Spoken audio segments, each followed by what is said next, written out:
No, it wasn't a 1-2-3 inning. I completely forgot about the Morton single. A great pitch. Yeah. Good start for Morton. Good start. Mm-hmm.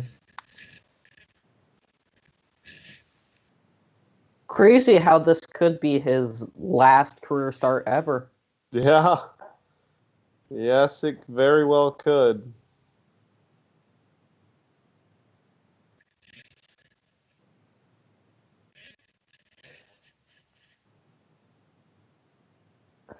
Oh, that I game mean, I'm 7. sure plenty of teams would be willing to offer him a pretty meaty contract. It's all just whether he wants to accept it or not.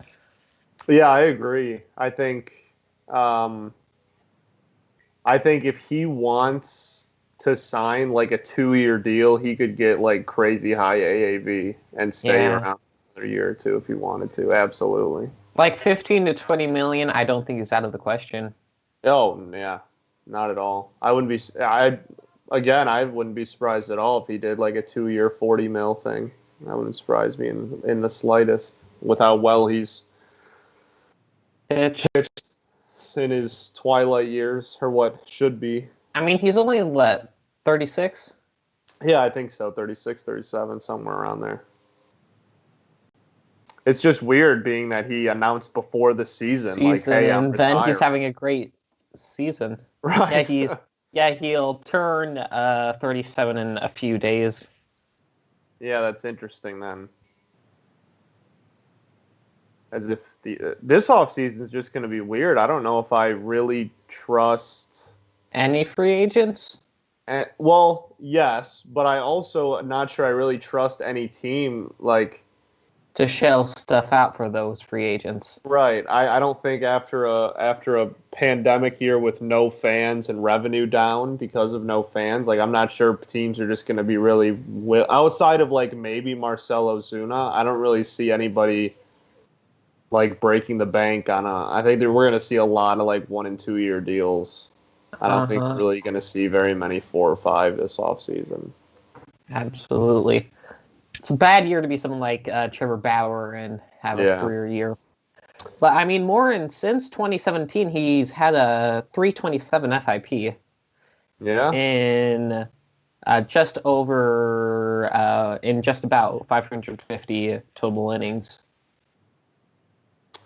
Yeah, and it's another one of those stories where he kind of became in a sense a bigger name once he left Pittsburgh. Yeah, well, no, he became a big name after going to Houston. Yeah, for sure, true. Lance McCullers. You think they might bring in Christian Javier for 3 innings? The Astros. It wouldn't surprise me at all. Yeah. That piggybacking strategy. Oh! They hit Margot. Interesting start. It was a fastball, too. First pitch. Lucky that wasn't Yandy. Yeah, no kidding. Did that hit him? Oh, it hit the jersey. Yeah. Nicked his chest and ribs area. Yeah. Yeah, that was 2009, game 163. Brandon Inge got hit in the jersey. Ump didn't call it. Cost us the game. Anytime that happens, I get PTSD from that game. Nice pitch. The Astros are so interesting because they're a tale of two teams. There's the pitching side of the team. It's all a bunch of young newcomers who didn't have a hand in the Astros sign stealing scandal. Yeah. Then on the position player side, you have all the old faces. So it's a really interesting dynamic. Yeah, I mean, even like Brantley's been there for a few years, but like even he wasn't on that 17 team, and then like Tucker as well. Like you have a really healthy mix of guys that are Diaz. You have a really healthy mix of guys that are like the face of the sign stealing thing, and then a bunch of guys that are new, but by association, still obviously on the team, and it makes for an interesting dynamic. one of the names that was on that 2017 team, Charlie Morton, Yeah, was on the very mound for the true. final out of that World Series. Very true. Nice pitch. Mm-hmm. That knuckle curve's got to be key for McCullers. It shut down the A's, and now he's going to look to use it to shut down the Rays. Yeah. Yeah, he has a pretty decent history of his stats in elimination games. He's got a pretty good history of that.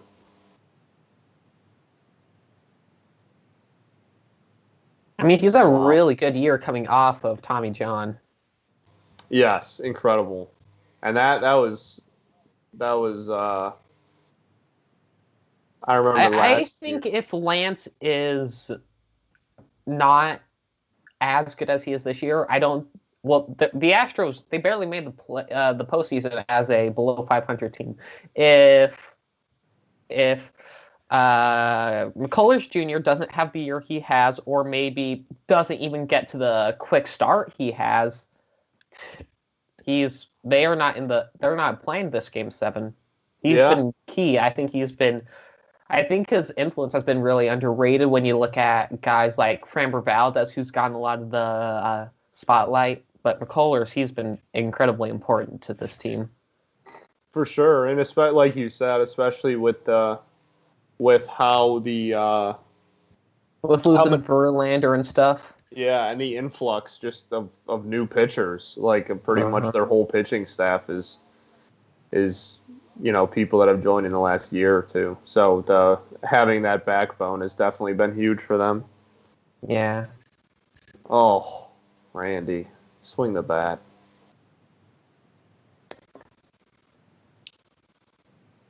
We get to watch the GOAT. Yeah, that's always fun. The greatest of all time at the dish.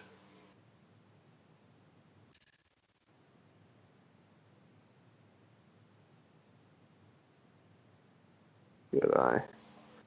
Evan says he has a question. What's up, Evan? I should probably be checking the chat every once and again. Is your question, why are the Mets not playing? Favorite and least favorite players on each team. You must pick different players.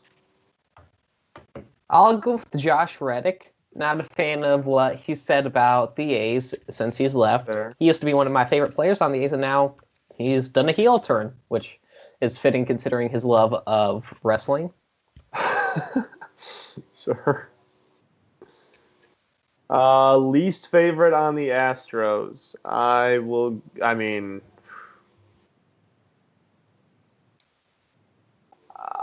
go Correa, I guess. And it just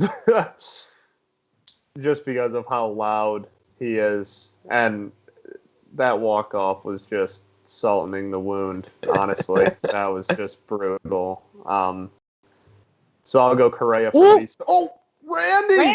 No way! He did it! Randy again! The helmet comes off! Everything he is the greatest baseball player of all time. He's better than Mike Trout. He's better than Barry Bonds. There is no one who has ever stepped on a diamond that is better.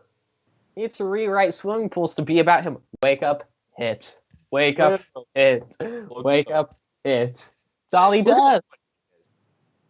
Let's go. And getting out to that early lead is huge for the race. It puts the Astros on the back foot, and that can really play well with Morton's stuff. Get a lot more swing and misses, a lot more people expanding the strike zone, trying to make something happen. Yeah, that's huge for Morton. Absolutely huge for Morton. Also gives him a bit of a longer leash for that bullpen. For sure. Look he knew it right away. Yeah. He carried the bat and he threw it. Oh, I love him. You want a good transition? He's easily my favorite player on the Rays. It's either him or G-Man. I mean, I think I got to go with Joey Wendell for my favorite player on the Rays. Former A, good hitter, great fielder, can play a lot of positions really well. Randy Arozarena. Did we get the boom sauce? I trust Peyton. I'm sure he did it. I just wasn't. The Randy boom sauce graphic. The GOAT. Least favorite on the Rays is hard, I think.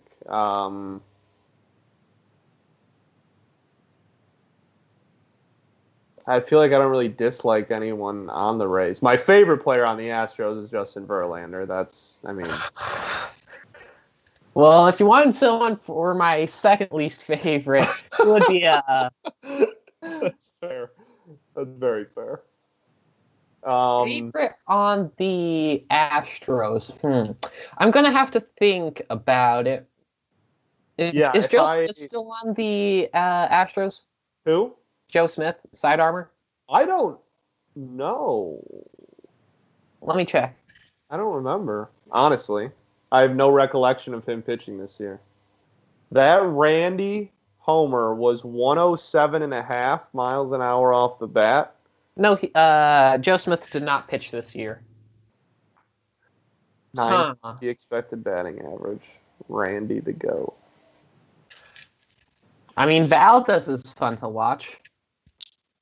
True. Yeah, I love Valdez. That's just that position. I just have a soft spot for. Here's a comparison for you. A little bit like a left-handed Burt Blevlin.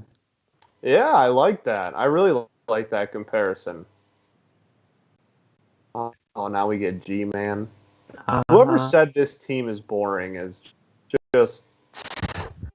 Look, I get we're all going crazy in quarantine, but that's a little too far. That's ridiculous. Absolutely ridiculous. I can't think of a least favorite Ray, I don't think. I'll have to find an answer here. I mean, there's not really anything to dislike about the Rays. Yeah, and especially their players. Even if they don't have a very good personality, they're still a very a very engaging personality. They're still a lot of fun to watch. Right. I would say a random reliever, but all of their relievers are a joy to watch. I was thinking saying Chaz Rowe, but he has some beautiful pitches.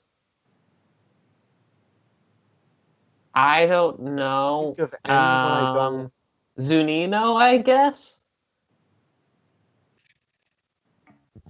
I'd have to go with Zunino just because he simply doesn't really do anything spectacular.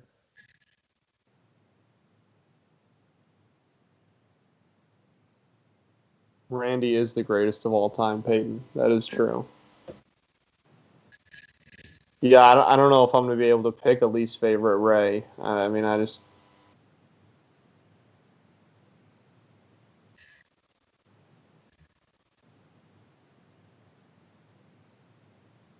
Full count to Choi. Oh, no. Oh, he's fine. Choi's built different. You can't hurt him.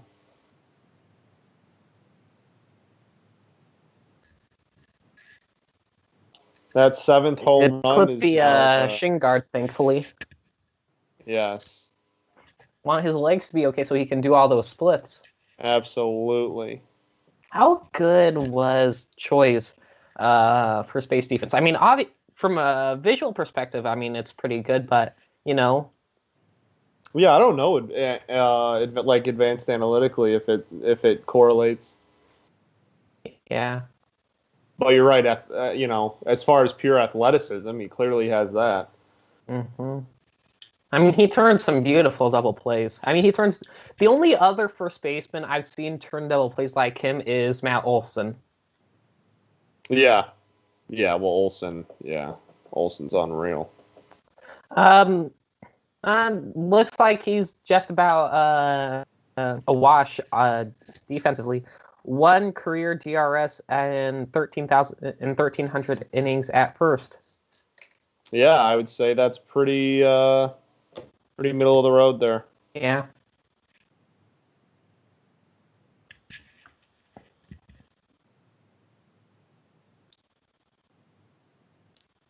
Former Tiger legend, Willie Adonis.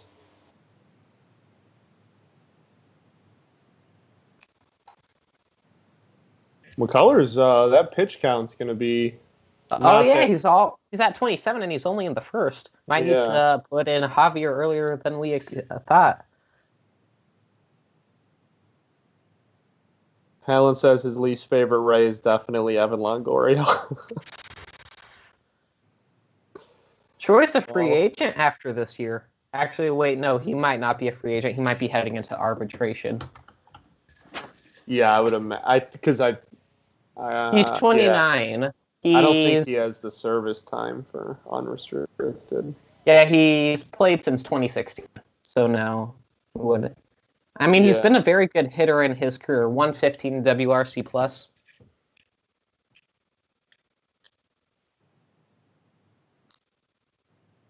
Didi more important. Didi Grigori, like April MVP. Didi Payton. Is that what we're talking about? He's more important in April and May, that's for sure. But the rest of the season,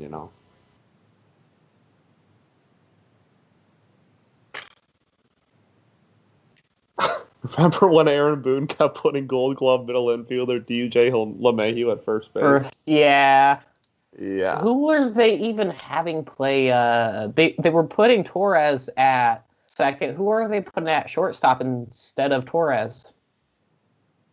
I honestly don't remember. Was that when they were trying to still somehow justify putting Andujar in the field? I mean, they definitely didn't put him at short. I'm trying to remember. Maybe they were putting Andujar at second. Yeah, I think that's it. I think they were putting Andujar at second. Peyton, I'm sure, will tell us. But Evan says June or later, Didi is the worst player in baseball. It's facts, Evan. Needs that cool layer to do well. April MVP, though. Would have done well. No, he would have done well this year since they didn't even play in April. Yeah, true. He was just bad the whole year. Yeah, he's the free agent. The shortstop free agent class for this year is really tough. Like, Didi is the only real notable one. I mean, there's Freddie Galvis if you want a good defender. Yeah. This free agent class is pretty weak position player-wise, actually. Yeah, outside of Osuna, I remember it being kind of weak. We must have been thinking wrong, because Andujar hasn't played second in his career in the majors. The chat is telling me that that it was originally Wade, and then when Didi came back from injury, he's the reason that they had to move people around because they had too many infielders there. Do you think the Yankees go after a shortstop in 2022 and move Torres back to second? I don't know. I mean, it largely depends on if they're going to feel enough pressure to go after another starting pitcher this offseason. Or next offseason, for that matter. Debbie Garcia looks good. True. That's very true. I just think, won't they be getting not Herman Severino back from?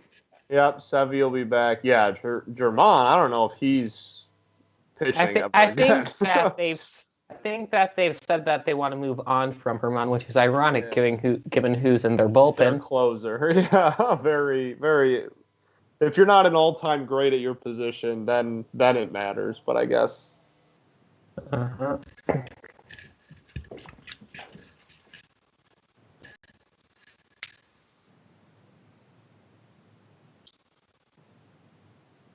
Galvis for a year, then sign a big one in 2022. It's not a bad take, I don't think. I mean, Torres isn't bad defensively at shortstop. If you want a shortstop who's going to be controllable long term, you might not want to go for you might not want to sign someone like Story or Seager, who are going to be 27 and turn 30 real soon if you give them a long term contract. Yeah, for sure. Yeah, I think there's some justification to leaving Torres at short. Yeah. Yeah, that too.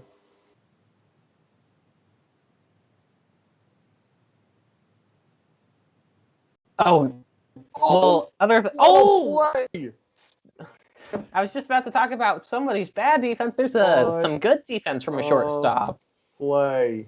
The Tigers taught him everything he knows, everyone. The Rays did nothing for his development. We taught him everything he knows. What a play. Not fun to watch, team, y'all. Just not a fun team to watch. Not a fun team. Not at all. The splits by G-Man at first as well. Just an all-around aesthetically pleasing play. Uh-huh. Nothing's better than a good slide and then quick turn. So you might want to move Torres back to second because he's a bad defender at shortstop. -12 DRS in less than 1,200 innings at short. Yeah, I would say that would be That's the one reason I think you would consider going for someone. But then again, I don't think Freddie Galvis is Yankee quality, the Yankee material. That's true. I don't mind the idea that the chat had with Galvis for 1 year, maybe just to tide you over to the big. It's not like the Yankees need more hitting. Right. Yeah. Exactly. It's not. You're really only signing him for his defense. You don't need a guy immediately that that offense will be fine. So I don't mind that idea. I think that's pretty solid. Oh, they will make Galvis cut his dreads, and I passionately hate that idea. Yeah, that's fair. That is fair. That might be honestly just fuel for Galvis not to go there on a personal level. That's true. I'm thinking he probably doesn't want to cut him either. Morton's throwing some beautiful two-seamers right now. Galvis won't earn his pinstripes. It's because his X grid isn't high enough. We all know X grid's the most important stat. Oh my gosh. He's throwing stuff that looks like he's throwing pitches that look like Blake Trinan's sinker. Yeah, that Trinan sinker was unbelievable. Oh, what a pitch! That Morton slide piece, the frisbee. This man can't seriously retire after this year. He's still looking beautiful. There's no way. I mean, he could still be very effective out of a bullpen, even if he doesn't want the workload of a starter. Dallas Keuchel tweeted Lance versus Charlie. I can't with a crying emoji. Former teammate of both of them, obviously.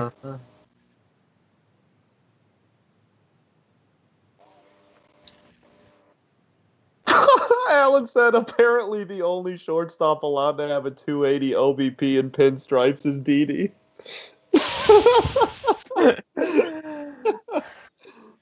That's funny stuff. Peyton's mad now. Peyton's big mad. Honestly, the Yankees should just trade Garrett Cole to the A's for Nick Allen. That seems fair to me. Another quick inning for Morton. Yeah.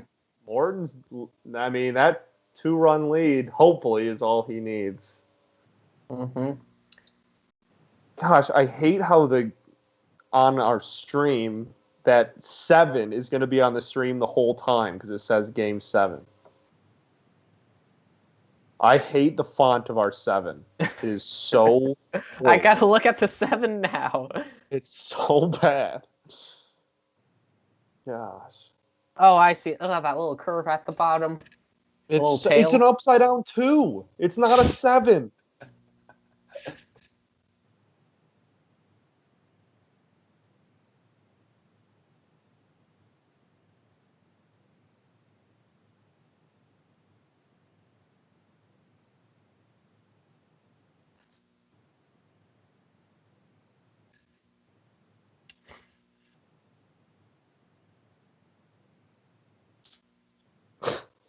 We got a lot of a lot of trade rumors in the chat now because we started talking about trades. Oh no. Garrett Cole for Luzardo straight up. No. Something tells me Callie would not be on board with that. I love my wildly inconsistent lefty. Oh, Peyton, you are the GOAT. He changed it to the the Comic Sans 7 instead of our stupid 7. Yes. Thank goodness. My goodness.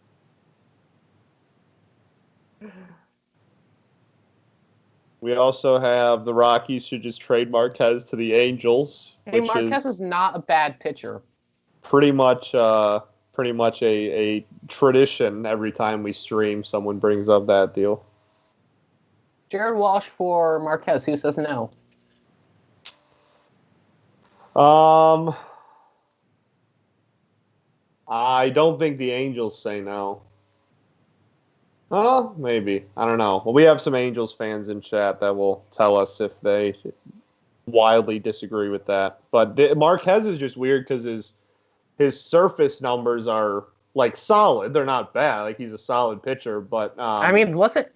Let me check his. the Coors just kills him, and his advanced analytics are insane. Like pretty much everybody agrees that if they can just get him out of Coors, he would be a very high-end pitcher.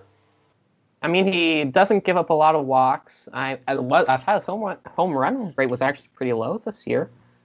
It's just like German Marquez. He was 7th in FWAR this year. Yeah. The crazy thing is if you. Wow, he only had a home run per fly ball rate of 9.4%. If you take out his away, if you look at his home versus road splits too, they're so different. Like on the road, he's a stud, and then Coors, he's just. I mean, he's not. Coors, he had a 328 FIP and a 383 xFIP. Yeah, that's obviously very solid. Hey, here's the guy I talked about being my favorite Ray, Joey Wendell. I was looking at some old scouting reports of the A's farm system. They were so old that they were calling Joey Wendell Joe Wendell. They also ranked Wendell higher than a little guy called Matt Chapman. Oh, wow. Interesting. It's a bold take. Yeah. Huh.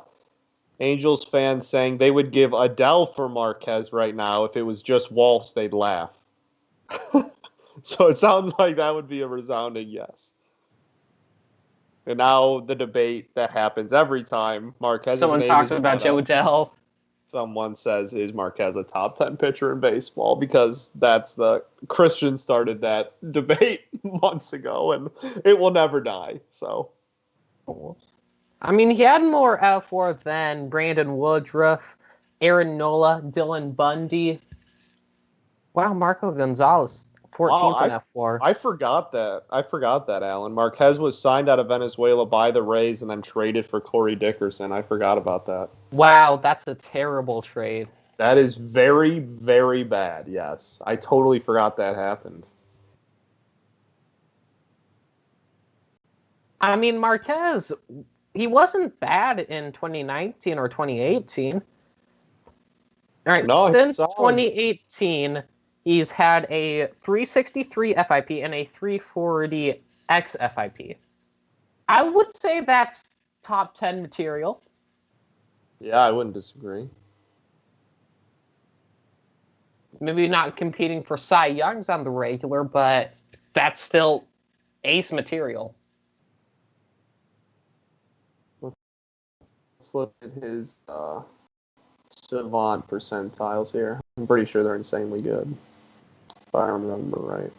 Is he a ground ball pitcher?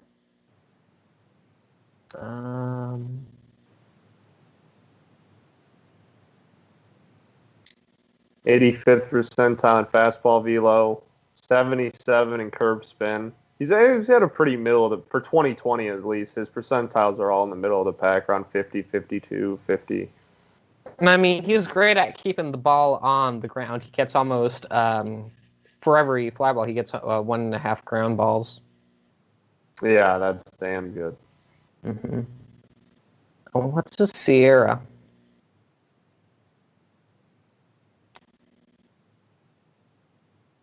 I mean, the 369 Sierra since 2018. Yeah, that'll do it. That'll speak for itself. Marquez with the Rays analytics and coaching would. Marquez with the Rays analytics and coaching, he would probably start floating or something, like a Dragon Ball Z character. He would ascend. He would literally ascend. McCullers at 40 pitches already. Only one out in the bottom of the second. Yeah. This might be a quick hook for him. Yeah, one time through the lineup thing. Which would be terrible for the Astros. Their bullpen was their weakness this year. They've done well by hiding it, by letting their pitchers go long, by piggybacking people. But if they have to go 6-7 innings, maybe, I do not feel good about their chances in this game. Yeah, that's tough.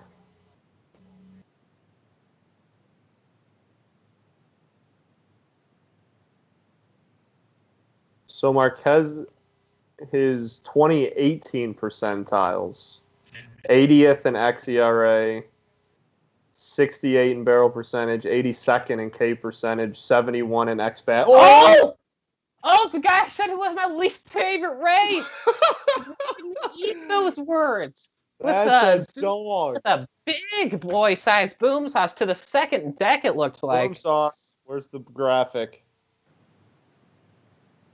Mike Zunino maxed. Apparently, everyone's going to be an Angel, according to our chat. Every free agent is getting signed by the Angels this offseason. There's the Rays boom sauce graphic. They've shown that they've been willing to open up the safe. True. The new GM that'll be interesting. They currently don't have a general manager, which makes this offseason interesting. But yeah. What were the stats on that boom sauce? That was 108 off the bat with a 1,000 expected batting average. You cannot get much better than that. 108 and a 30-degree launch angle. That'll play. 430 expected distance. That is gone in dead center of Comerica by a large amount. So that tells you how far that baby went. Should be gone in dead center of Kaufman. Alan says, can't wait to see 37-year-old Max Scherzer in a Mets uniform. And then Evan replies, yeah, sucking. I mean, Max Scherzer, he's a guy who's going to be really interesting to see what kind of offers he gets. He hasn't had a season under 5 WAR since 2015, I believe, but he's 36. Yeah, that sounds right. Yeah, that'll be super interesting. The Evan's been hurt too many times. He just knows any free agent's going to suck with the Mets. No, the Mets made one of the greatest trades of all time when they flipped R.A. Dickey for Syndergaard. True. You always have that to fall back on. I'll always respect the Mets for that. Did you know with the orange nail polish? I respect it. When I caught in high school, I used to do lime green. So I respect the nail polish game. So that the pitchers can see the signs. I love it. Real men wear nail polish. It's all right. I'm like the 4th catcher on our team's depth chart. If I ever get to catch, I'm just going to be yelling, hey, fastball inside right here. the Zach Greinke of catchers. Yeah. Highest team slugging versus curveballs this season. The Rays are second with a 5.11. That's very impressive. That's almost 40 points higher than the second best team, the White Sox. That was a nasty pitch. And McCullers gets out of the second, but he's given up 3 runs. He's at 50 pitches. Interesting spot for the Astros to be in this do or die in Game 7. It's also interesting. The only 2 The only 2 hits, period, he's given have up been home runs. Yeah, because Margot, he scored on the Rosarena home run. He got on because of a hit by pitch.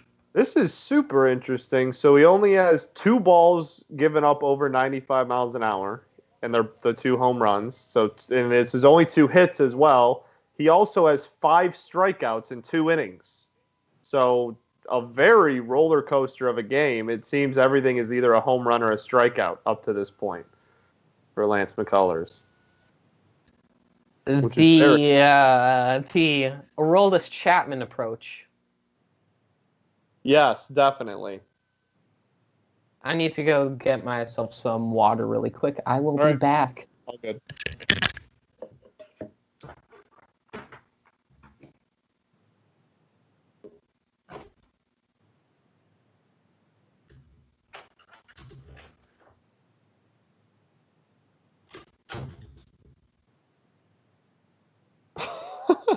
Hashtag ban the shift. Always a reoccurring theme here as well with our Angels listeners. See, I feel like only calling fastballs, Garrett, is probably not the best. I feel like eventually they would see it coming. Lance Lynn, yep. You are thinking of the right person, absolutely. Shane Bieber fraud, sure. I would simply frame, well, yeah, that's why Jose Molina's the GOAT. Best framer of all time. It's not close. Yachty's the 3rd best Molina brother. So, and I say that knowing that no one can come on here and tell me otherwise. I'm just going to keep saying it. It isn't really close. You're right, Alan.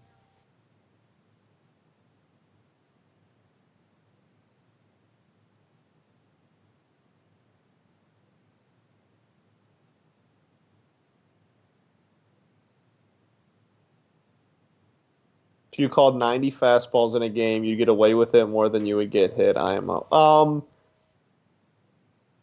If you could locate them, I agree with that. If you could like Greg Maddux Back in time for the top of the 3rd. Yes, perfect timing. McCullers going into the clubhouse. I'm not sure if he's just looking at film and coming back out, or if his day is done. But he does still have his glove and everything. Be very interesting if his day is done. Yes, Alan, that is literally Jose Molina's Twitter. It is literally just him posting videos of him framing at an elite level, and I love it. I gotta check that out. Jose Molina is one of the best Twitter follows out there because he's just the man. For sure, Garrett. Yeah, at some point he's got to throw off speed. Morton looks locked in. His stuff has just been on another level today. What's his ERA for the playoffs? It's like 0.9. Yeah, 0.98 ERA for the postseason for Morton. Well, before the game started. Lower now, obviously.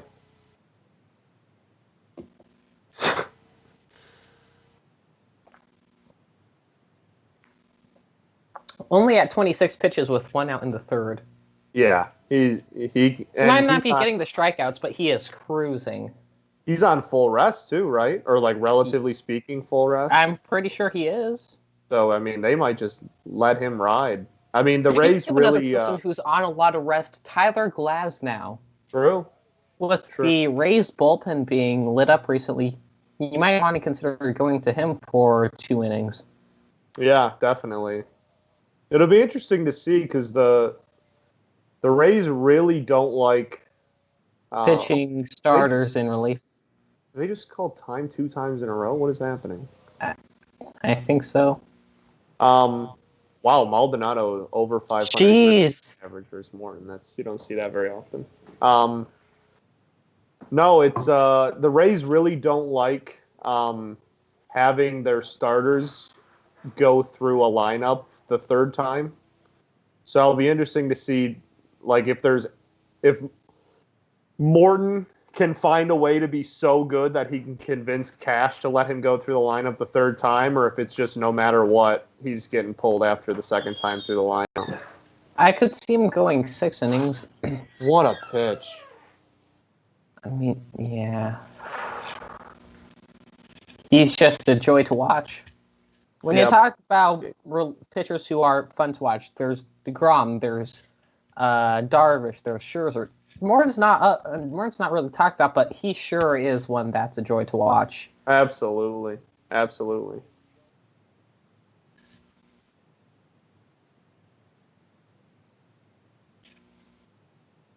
Oh.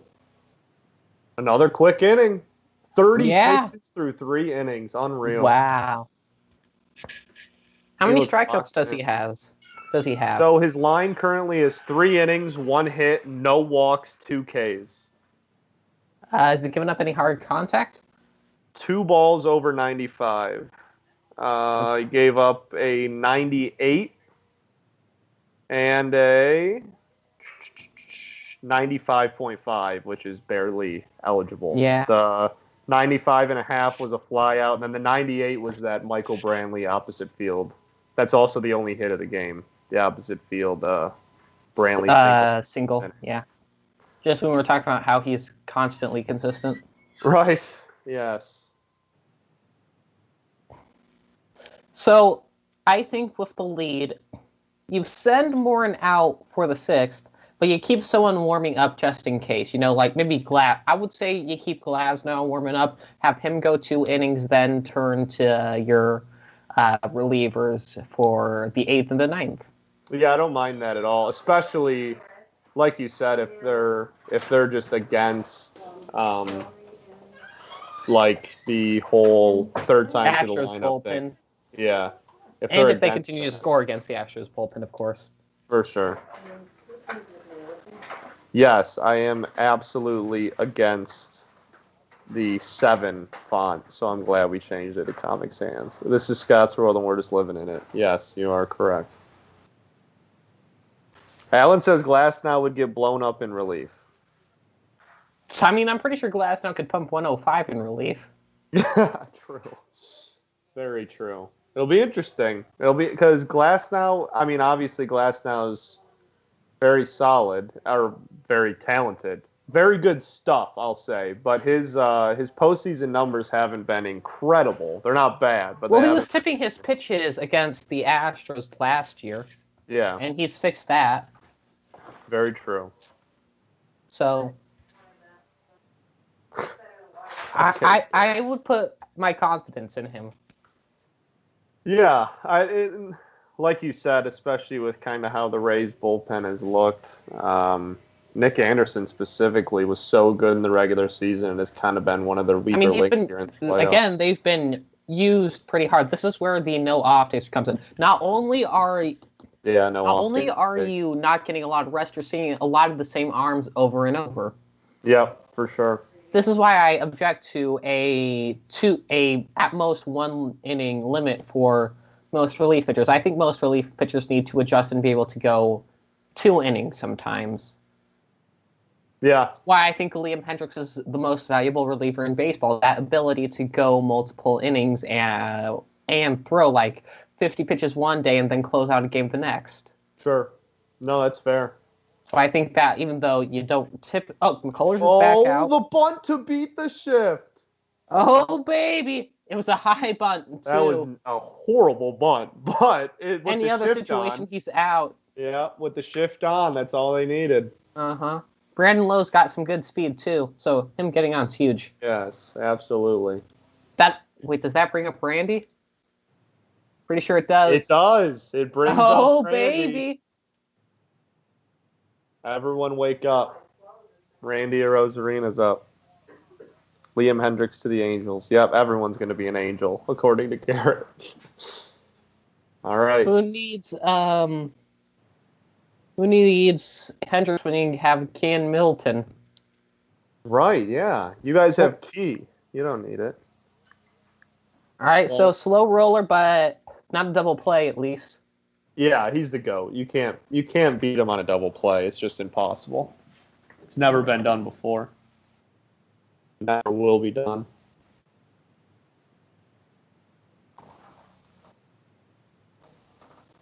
Yeah, they only had intentions of getting one that whole time. That's not fielded quick enough. Yeah.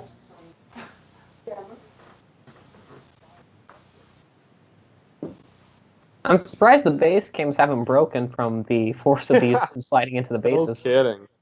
No kidding. So that brings up Meadows, right? Yes.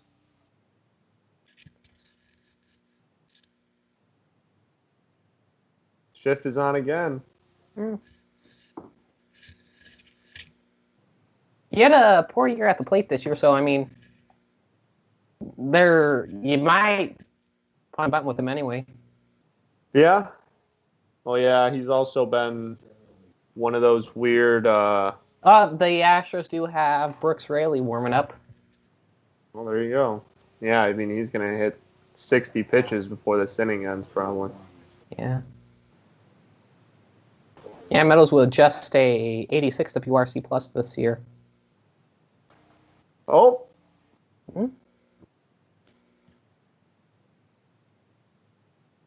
That's hilarious. Altuve's fielding again. Oh, they got the out.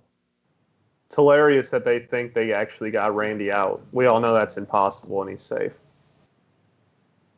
It's really adorable. Yep, they're going to challenge because Randy's never out. I think they should. I mean, he looked safe to me. I was surprised they got the out. It's literally impossible to get him out, and they actually thought they got him. That's adorable. Altuve's had a really horrible defensive series. Not rough year, rough series, yeah. He's turned the hitting around. He's OPSing like 1,400 or something ridiculous this series, but his defense has been horrid. I talked about potentially DHing him last time I was on a broadcast or a HotMic. I do think they got him. I don't think it's enough to overturn. Honestly, they should just look at who's running. It's Randy. He literally impossible to get out. I'm not sure why this is even being reviewed. The ump should be fired for calling him out.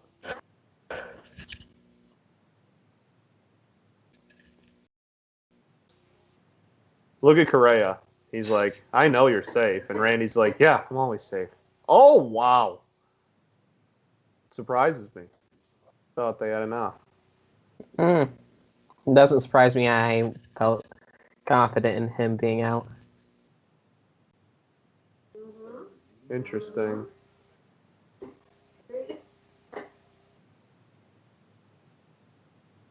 Yeah, that's a hell of a stretch by Correa, too. Yeah. Looking like G-Man. Yes, looking like G-Man.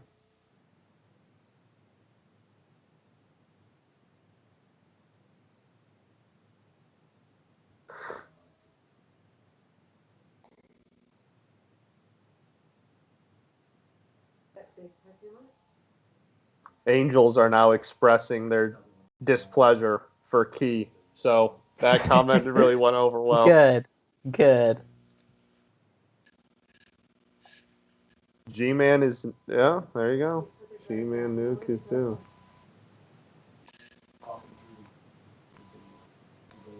Come on, G-Man. Okay, well, that was a rough swing.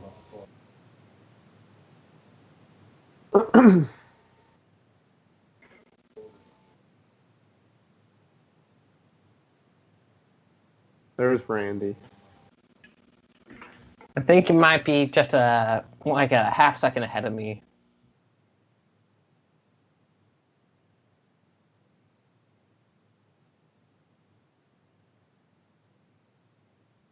Yeah, it's smart to go back to that same pitch, I think. I mean, he looked bad swinging at it last time, so why not throw it again? Yeah.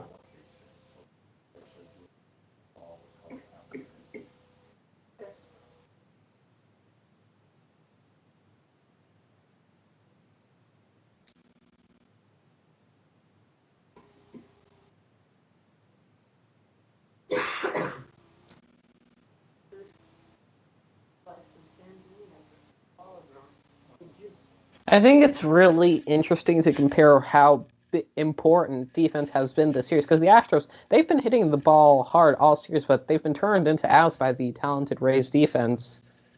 Yeah, that defense has been unreal this series. And then you see stuff like Altuve struggling, and that leading to the Rays not necessarily scoring runs, but getting a lot more chances than you want. For sure.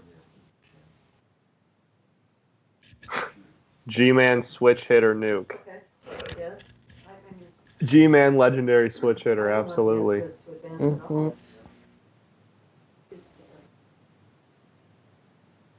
Worked it to a full count after that bad start. Worked it full. Tigers legend on deck.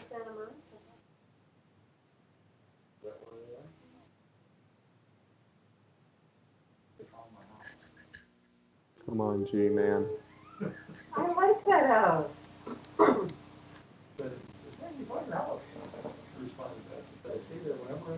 It has. Oh, It has a name. that hit off the catcher's mask. Oh, I think so. That always. Maldonado looked shaken after taking it for a few seconds. Oh, it looks like it hit off the glove, actually. Yeah, it did. It did. Gonna watch.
Looked gorgeous.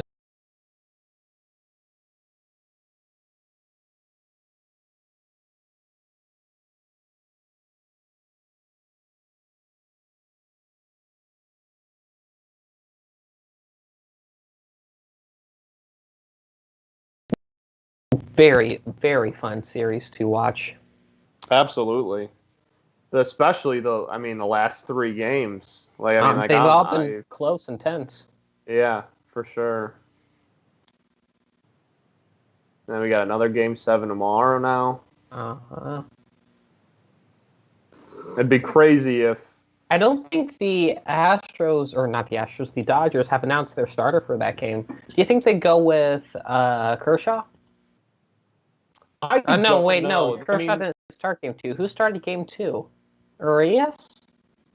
No, it would. It was yes, it was Urias. Apparently they're debating Kershaw going like one time through the lineup type thing. I would be for that. Or the opposite. People are talking about bringing him out of the pen, which I'm not really I'm not really sure he has a great history of that. Why would you bring Kershaw out of the pen when Urias has a history of coming out of the pen? Right, and a solid one in this postseason. Yeah. He's literally done it like 3 times this postseason. So, how about this? Kershaw 1 time through the order, Gratterall 1 time, then Urias. I don't mind that at all. And get you Jensen's 3 very different looks at a pitcher. Jensen looks like he's coming back into his own. You can have him take 8 or 9 if needed. Yeah, and Gratterall, his stuff is not conclusive to swing and misses, so I don't think you want to put him in a high leverage spot late in the game. I think that spot should be reserved for people like Jake McGee. Imagine hearing someone say that in 2019. Right. Yes. But McGee's really turned it around. He's got like 40% of the batters he's faced. Absolutely. Well, It's revenge of the batter. All right, there's Altuve. Yeah, he's stepping in. All right, perfect. I mean, he showed that guy up. Oh, That can't be good. Little tough, interesting first pitch there. oh my gosh, I don't even know how you get a ball to move like that. Yeah, that's unreal. Yeah. So, Unbelievable. the ball, though.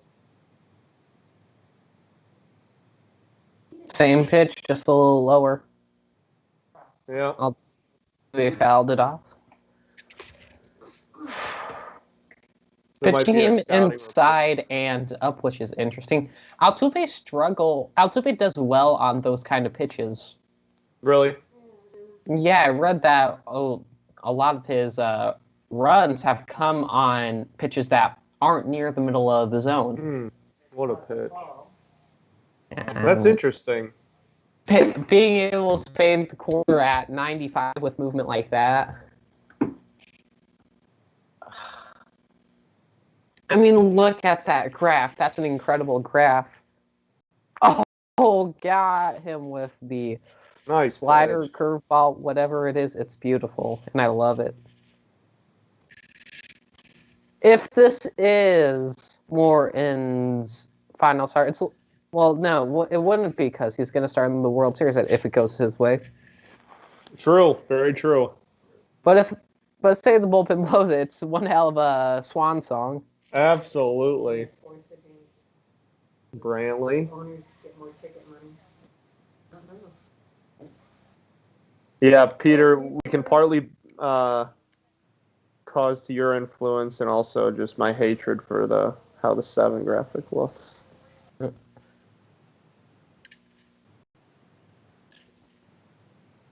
I mean, it's Dusty Baker in an elimination game. The Astros can't win this. Yeah, it's pretty much already sealed. I don't even know why they play. The dude has a horrible history of elimination games.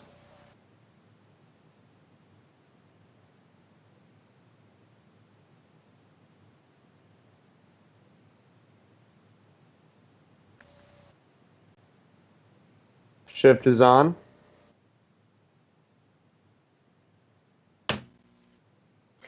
For as much as people praise, as much as boomers praise Brantley for giving you professional at bats and stuff like that, he doesn't really go to the opposite field a lot, does he?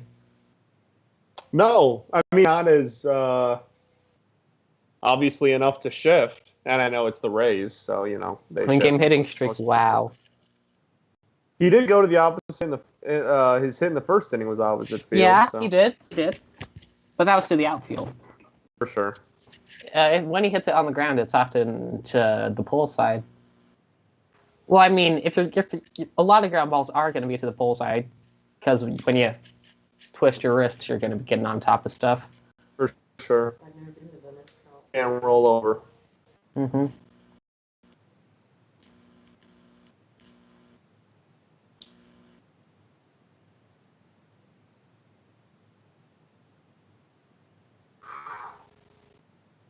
There are some people who say they should ban the shift. There are a lot of people in this chat that say to ban the shift. But, I mean, how would you even enforce that? So I asked that to... Oh, you got under that one. I asked that to Christian, who is a big advocate for banning the shift, writer on our site, Christian Lloyd. And he... his thing is to give... Obviously, you can't put like a spot in the dirt and be like, you have to stand here, but you can tell people not to go, like the second baseman can't go on the left side of second base, or the shortstop can't go on the right side of second base, and like stuff like that. That was his explanation of it to me about how he would approach it, or the third baseman can't be on the other side of shortstop or something along those lines. So I'm not sure. That's not really. I have no problem with the shift, so I'm not as big of a advocate for it. But there are definitely plenty of people out there who believe that it should be banned. But I mean, like, how would you punish it? How would you make sure a team doesn't just break it? Like, there has to be some way to enforce it, but like, how do you enforce it? Like, how do you punish teams for not doing that? Yeah, like the batter gets a free base or something. I don't know. Because, yeah, you can't just say don't do it, or else people will be like, okay, well, we're just going to do it anyways. Yeah.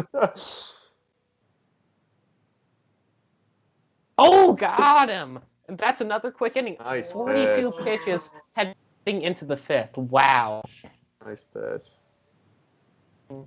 If you want more Boston play, I don't understand why you just make a minimum depth for at the outfield and make it deeper than it is now. It's a good frame, too. Mm-hmm. Dunino's making me eat my words. Yeah.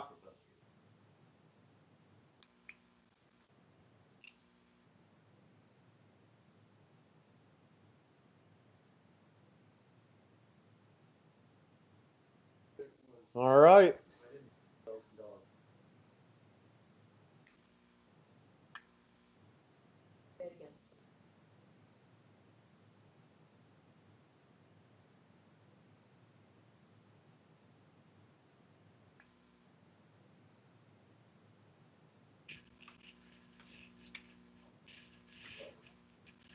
Getting into the meat of this game now.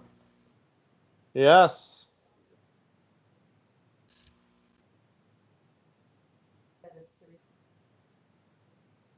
Interesting.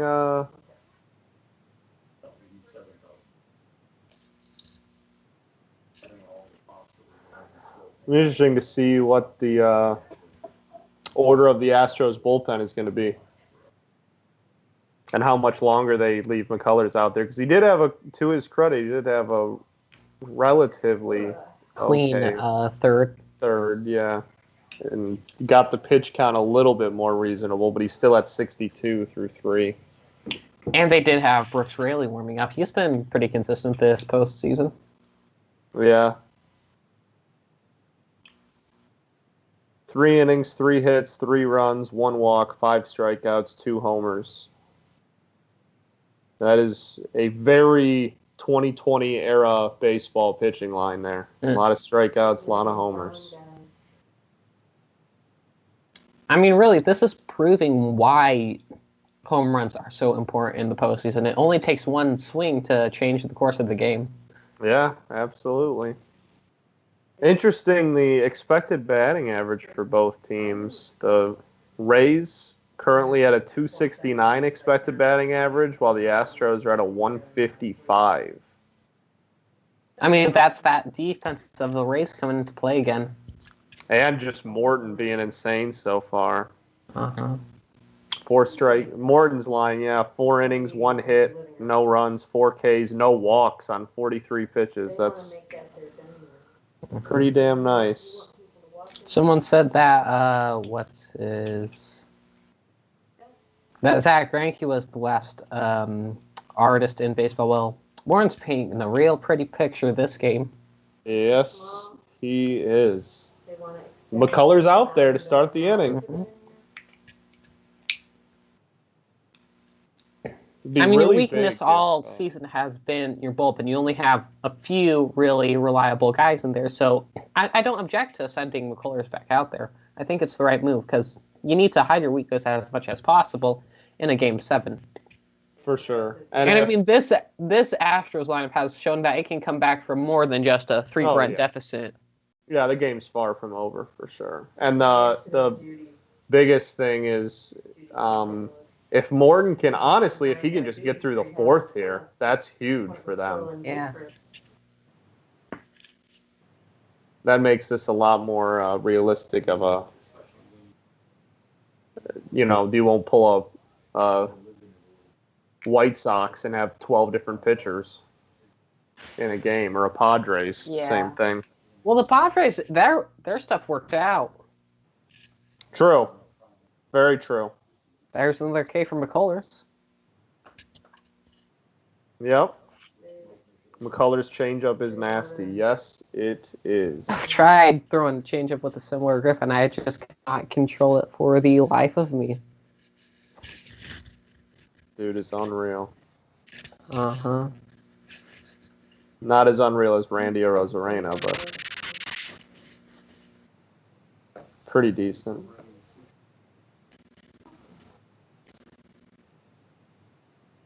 You're gonna see some of my noodles in there. All right, we do have the bullpen active. Brooks Raley still. Still Rayleigh, yep. Where's Andre Scrub? I want to see that ass. I just think it's funny. His name's Scrub. Makes me laugh every time. Oh, wow. Why are we not swinging at hanging curveballs down the middle? That's my question. Wendell could have punished that one. Gee whiz. There's no way he had the red light on an 0-1 count. I don't know what he was taking. He must have just been sitting fastball and got thrown off. Still a little comforting to see major league hitters can sit fastball and not just breaking pitches. Yeah, it's a nice reminder they are human. Uh-huh. And I mean, it's McCullers. His pitch count is high, but it's not that he's been wild. 23 balls to 45 strikes. The Rays hitters have just been fouling a bunch of stuff off.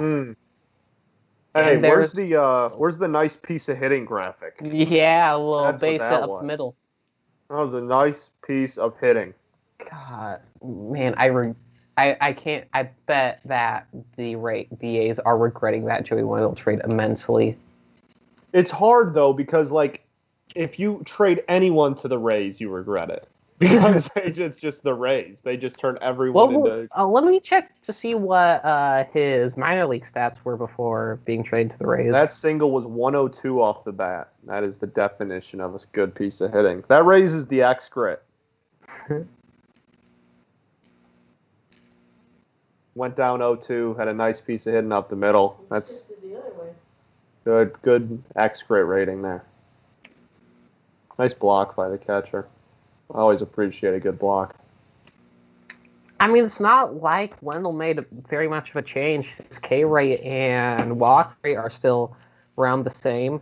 His ISO hasn't really increased. He's just been, the same player. He's never going to hit for a super high slugging percentage, but he provides the ability to play the field, play a lot of positions, play those positions well, and give some really good contact in the order. Nasty. Yeah, you're absolutely right. And obviously, it reminds me a lot of Tommy LaStella, but LaStella obviously doesn't strike out as much. Yeah, LaStella. But Wendell's the better defender, so I would rather have Wendell. Wendell is an incredible defender. Yeah. Oh, what a pitch. Back-to-back great pitches.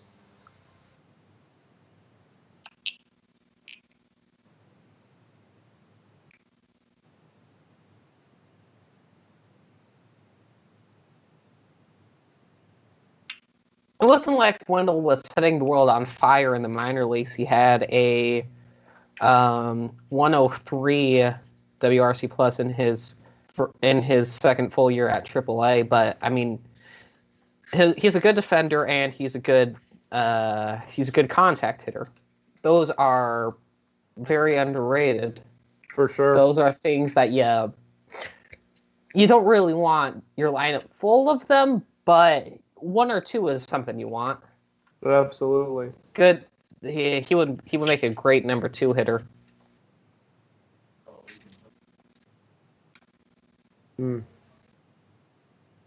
Color's looking solid right now. Oh my goodness. He has 20 DRS in 1,500 innings at second. 4 DRS in 500 innings at third base. Not a great defender at short. -4 DRS in 215 innings. But man, being able to play second and third at a very high level. Yeah. Can play the heck out of some second and third, though. Man, that changeup is so insane. Uh-huh. change up. I mean, if we're doing a change up power rankings, he's got to be up there with like Strasburg. Oh yeah, I'd say he's probably in the top 5 in baseball. Mm-hmm. All right, Baker coming out. Who's coming up? Oh, he's fighting for it. No, he's saying no. Oh, he really fought for it. He Boo. really fought for it. He is Yeah. not happy about getting pulled. He really fought for that. How tall is McCullers? He looks a little short looking compared to the rest of the guys. I don't know. He's 6'1".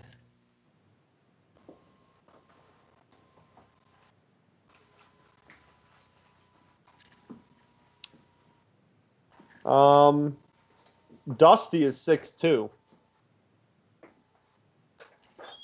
So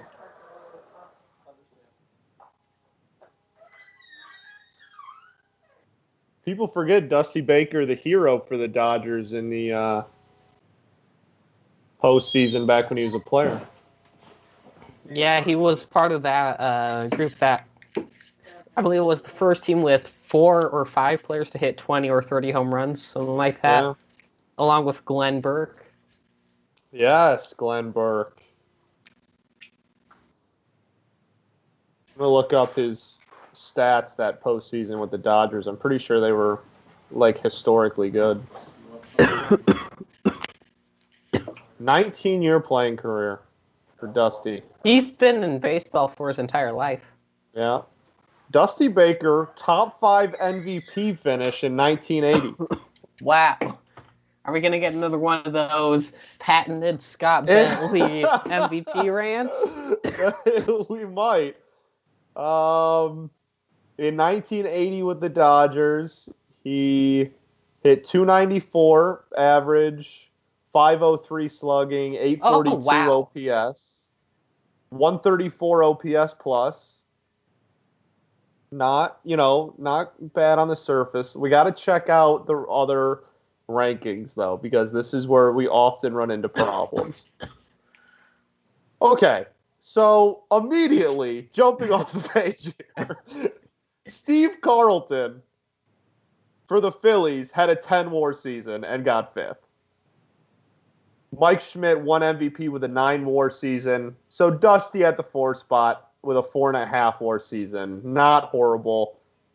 I can digress. I can sleep well tonight knowing that this was an absolute blasphemy, at least like some of these years follow. You want some blasphemy? Let me look up Orlando Cespida's MVP season. Yes, that is definitely blasphemy. Postseason batting. Yeah, this is it. 1983 for the Dodgers. In the NLCS, in 4 games, he OPS'd 1,100 with, wow. He OPS'd 1,100 with 1 RBI. That was on a solo homer. That's brutal. That's brutal. You only hit 1 home run? Yeah, only 1 home run. That's incredible. How many doubles machine? Only 1 double? What is this? What? 2 walks, 5 hits, 4 runs. I mean, He must have been bad in leadoff. yeah, I must have. Oh, Brooks Lee is in, and Jose Urquidy is now in the bullpen. Yep. Here we go. Now we start playing the old bullpen game.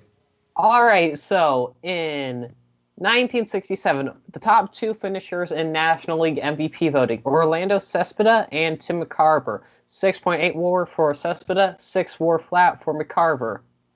Guess who guys 3, 4, and 5 were? I have no idea. Roberto Clemente, Ron Santo, and Hank Aaron.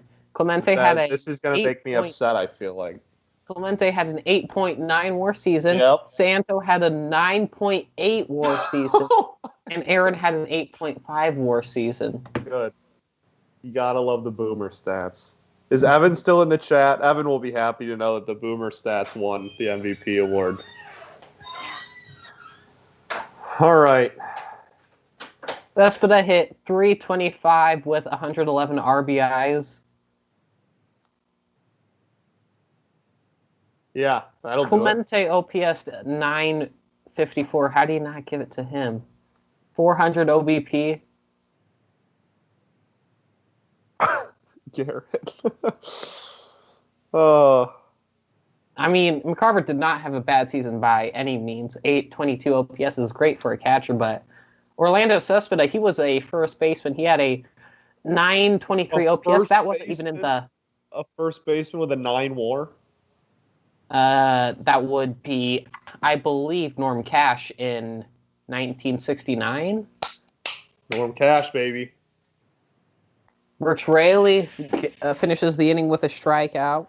Yeah, that was a pretty quick inning. That was good. I mean, obviously they need the bats to wake up at the end of the day. They're not going to win. Morton's got some good hitters coming up in Bregman, Tucker, and Gurriel. Yeah. Gurriel's had a pretty, well, Bregman too, for that matter, have had pretty poor series, but obviously great hitters. I mean, it only takes one swing.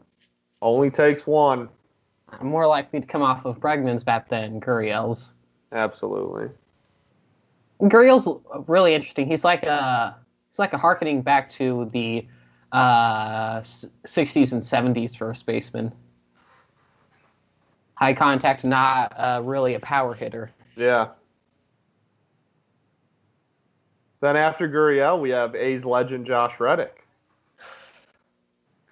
Man, Reddick's 2012 season, I believe. Let me check.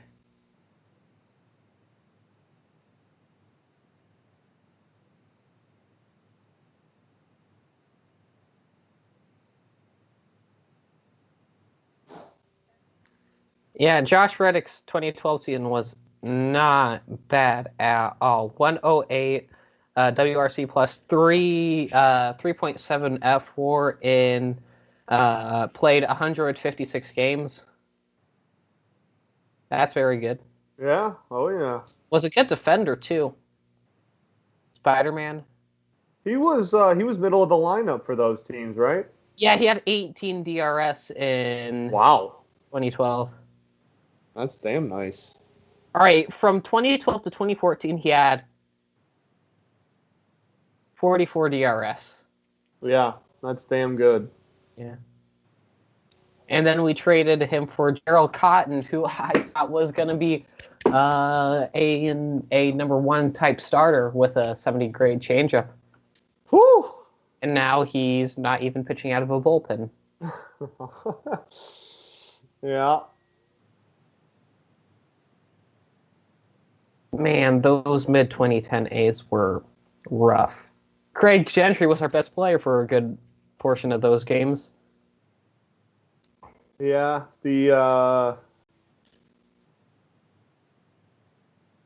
I really like the A's, and I never liked how we always played you guys in the ALDS. Yeah. Still can't believe we sent the 2012 and 2013 series to 5 games. The 2013 year specifically, that was beyond frustrating. I mean, we win that series if Ryan Cook doesn't have a meltdown. Probably true. I remember being very frustrated in that series. The 2012, people forget the 2012 Tigers. They did make the World Series, but that team didn't even win 90 games. So really, the World Series was kind of not. I wouldn't call it a complete surprise because we had 2 of the highest paid. Oh, G-Man, an athlete, pure athlete, G-Man Choi. G-Man could cross the Grand Canyon with 1 step. Literally. G-Man. How could you not be in love with G-Man Choi? It's impossible. Is that Wendell making the play? Yeah, that was. Nice. He kept the foot on, too. Wow. G-God Choi.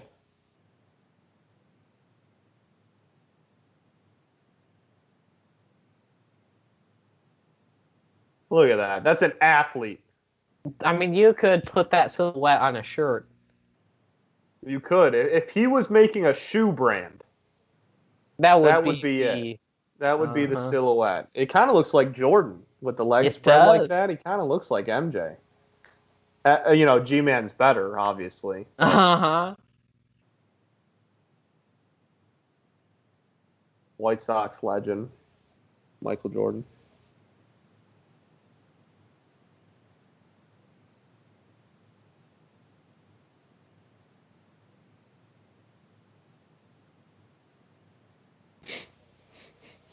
Craig Gentry, Angels legend. If you're an Angels fan and remember he was on our team for a minute, you can be mad. I always wonder, how Hall of Famers would do if they transitioned to another sport. Fergie Jenkins, he was actually a big hockey player in Canada. Yeah. Well, I know Glavine was drafted by the LA Kings. Tom Glavine. I know. I watched a documentary about. Wow. Lowest ERA in winner take all games. Justin Verlander, 0.00. The man. Pain. Sadly, a lot of those were against the A's, but the man. Can we stop sending that to the chat? Jeez. Charlie is disgusting. I'm going to vomit. That is true. He's only at 47 pitches. Wow. Unreal. He's never thrown more than 15 pitches in an inning. He could paint my house. That was crazy. I will pay Charlie Morton to paint my house. That was perfectly placed. What a pitch. That's unreal. Unreal. That pitch is unbelievable. I mean, he grips it with what looks to be a standard four-seamer grip. Yeah. It's crazy how he gets that movement from that. It doesn't look like it's a sidearm delivery, but it really is. Yeah, it's that changeup is nice too. It's almost like the running fastball that Verlander used to throw too. Instead of like a pure four seam, it kind of tails a little bit, even though it's still a four. Yeah, because I mean, his elbow is above his. Well, it's not below his shoulder, so it doesn't give the appearance of a sidearm. But the way his kind of a forearm and arm deliver it, it's a sidearm, which makes it really deceptive, and you don't really expect to see that kind of movement from it. Nothing more satisfying than a good two-seam paint job. That is a fact. Uh-huh. Do we all agree with the old adage that a perfectly placed fastball is still the best pitch in baseball? I think I'd probably still agree with that. And there's an argument to be made that no matter how good your fastball is, since it's a fastball, can't be the best pitch. I mean, fastballs do have the highest XWOBA, but in baseball. It's true. Uh-oh. I wouldn't say there's just one good pitch, because I mean it all depends about the matchup. Like, you don't really want to throw a slider if you're a right-handed pitcher to a left-handed batter, because it breaks inside and they can easily pull it. This is not good. Bob Nightingale tweeted, "Charlie Big Game Morton is absolutely cruising." Oh no! This is not good. This is really, really not good, everybody. We need to go on to DEFCON 5. Actually, no, it would be DEFCON 0. Yes.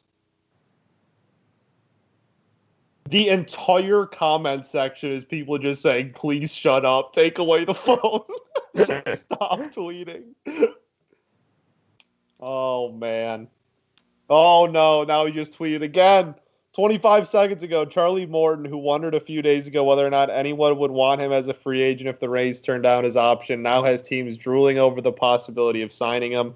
He has given up a 2-out single in the first inning and nothing else through 5 innings. This is a devastating. No, this is interesting. The top reply says, "This is a jinx to the previous jinx, and now it is nullified, and there's no more Bob Jinx in effect because he's tweeted about it an even number of times. This is an interesting development. We need to know if this is true. Can Bob jinx himself is the question. Is this true?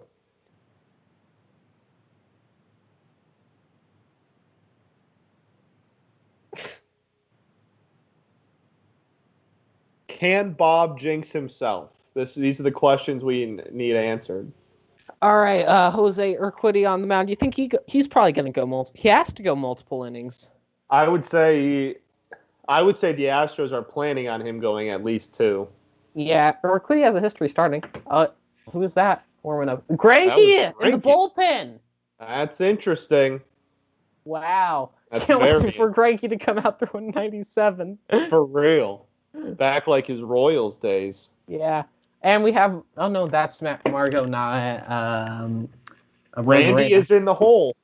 He will bat this inning. We will get a GOAT at bat this inning.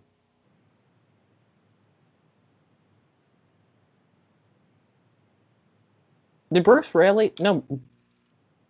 Brooks Raley only faced like one batter, right? Yes. Faced one batter and struck him out on 5 pitches. Interesting. So they put him into face. Situational. Yeah, to face Kiermaier, lefty. Yeah, to get the platoon advantage. Yep.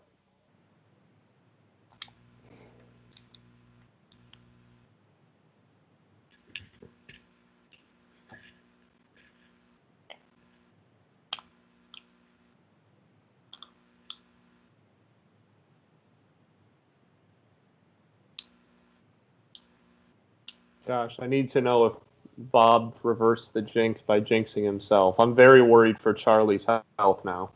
Yeah. Man, what was that, a splitter? Or maybe that's I think 85? So. That might be a change too, I guess, but that thing moves. What does Savant say? Let's find out.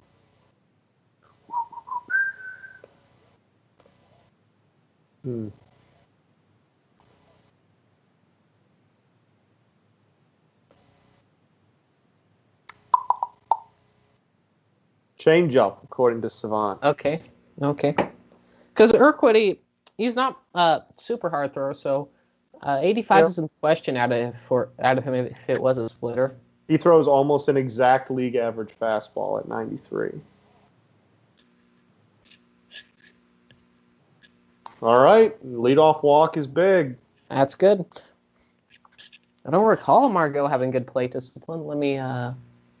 Well, that's rude. I don't recall him drawing a large number of walks. I bring this up every time I'm on a Rays broadcast, but I can't get over how crazy it is that he was at one point considered to be like the future of the center field position, and he was like a top 20 prospect in all of baseball. Margot? And then he really struggled with San Diego, and people. I wouldn't say struggle is the right word. I mean, he was posting WRC pluses in the low 80s. Yeah, well, yeah. I mean, he had OPS pluses in the low 80s too. But that being said, he went to Tampa Bay, and now he's a leadoff hitter on an ALCS roster. So I mean, he wasn't exactly stellar in this year. He had a 92 WRC plus. Yeah, that's fair. Definitely in there for defense, which he is good, very good at. Yeah, but doesn't have the best arm though. Fair. Who do the Yes, Garrett. Margot was. I think he literally peaked as like the number 18 prospect in baseball in like 2014 or 15. He was a 70 grade Fangraphs prospect at one point. Who do the Rays have on the bench? Let's find out.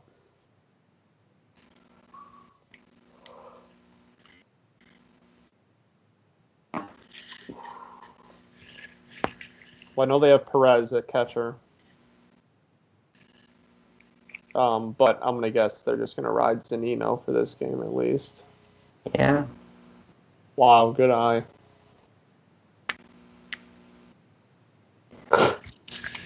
Urquity with the old Bundy high changeup. Only Kings get that call. Sorry, buddy. We know the Angels fan base loves their Dylan Bundy. Yeah. You're about to pitch ahead of me again somehow. It must be on the commercial breaks because I during think the so. innings we are all Seems to lined be up. fine. Yeah. I'm not detecting any lag or anything. Any Yeah, it must buffering. just be the. It must be during the commercial break. All right, there's a runner on for Rosarena. Yes, there is. It's all that matters. Come on, Randy.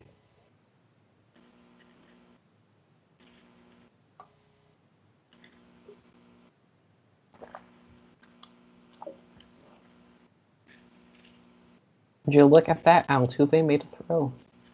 Yeah.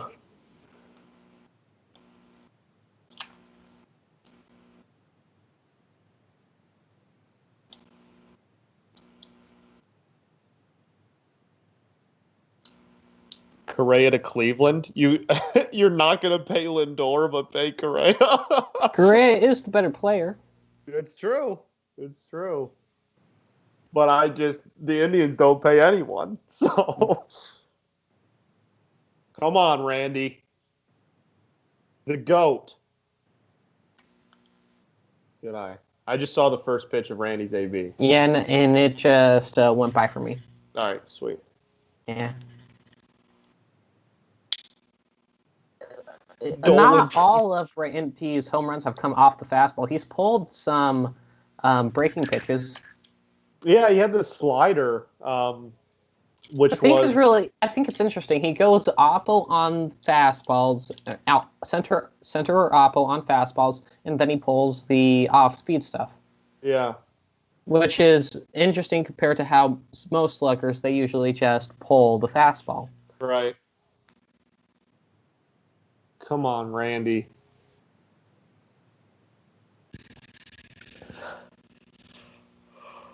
That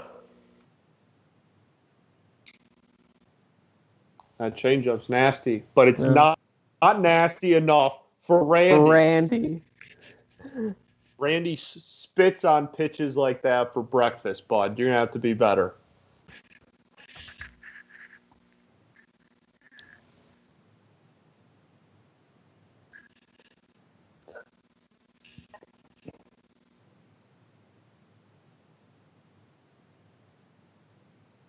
Whoo! Oh, they called that Heck a of a strike. pitch. Heck of a pitch there. That probably crosses the plate as a strike. Yeah. It's close.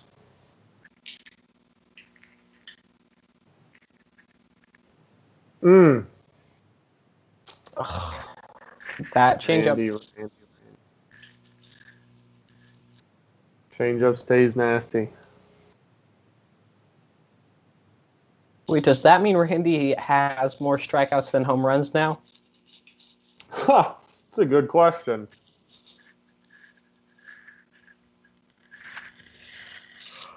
He has...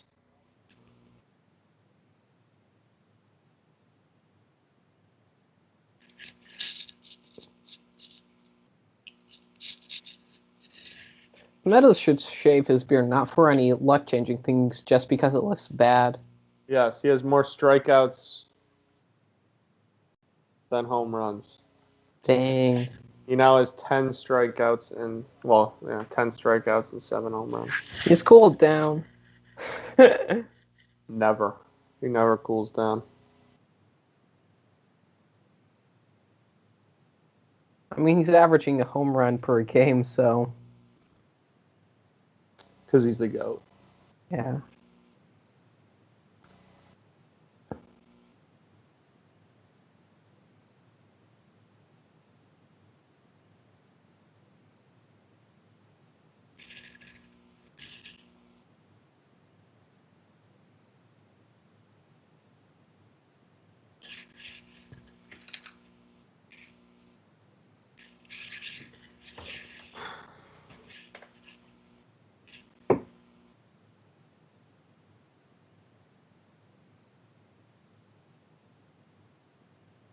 I don't know why you're trying to pick someone off in this situation.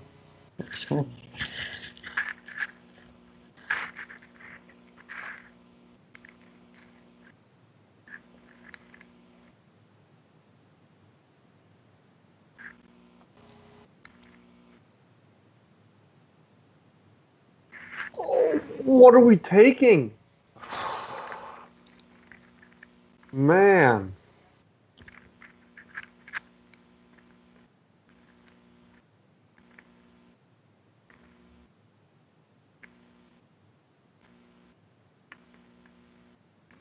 Hang a changeup down the middle.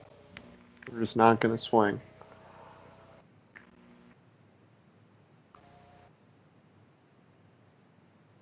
Here's a fact good for you. Randy Arosarena's 7 home runs at Petco Park are only 7 home runs at Petco Park in 2020 are only beat by Manny Machado, Will Myers, and Fernando Tatis Jr. Wow.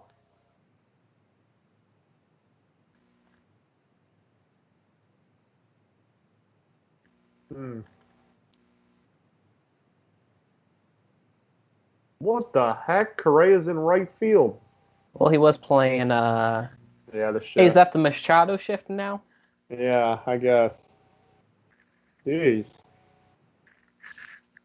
So in goes the 6th. Is Morton gonna go out there? I would imagine. Me too. Yeah. Geez, 5 innings, 49 pitches, unreal. Oh my goodness. There's an outside shot that he throws a complete game. Yeah, at this rate, why not? I mean, I shouldn't probably be saying that. A lot can change over the course of one inning. I'm more worried about the fact still It's only a 3-run lead. Yes, but also we can't forget Bob tweeted about it. Yeah. We can't forget that.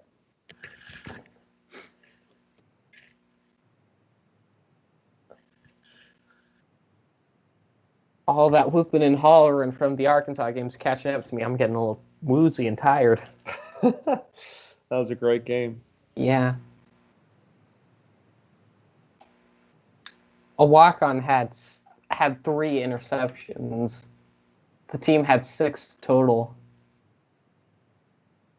So good to be good again. My favorite Arkansas football team ever was absolutely the Darren McFadden team. Yeah. I love that team.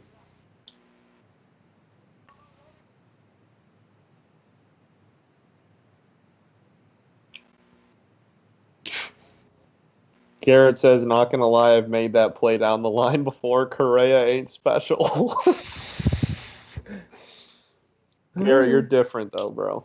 He's just built different. You're built different. Correa's similar, and you're different.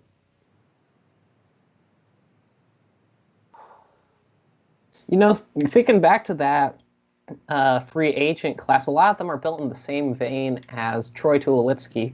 Seager's what? Seager's 6'4"? Seager is 6'4", yep. Correa's what, 6'5"? I think so, yeah. He's tall, too. Man, Rocky's Tulo was yeah, Correa's 6'4", and then Story's also. I'm not sure what Story's height is. He's 6'2". Randy Arozarena is 5'11", though, and that's all that matters. Just think it's cool how you can see his influence years down the line. Yeah, for sure.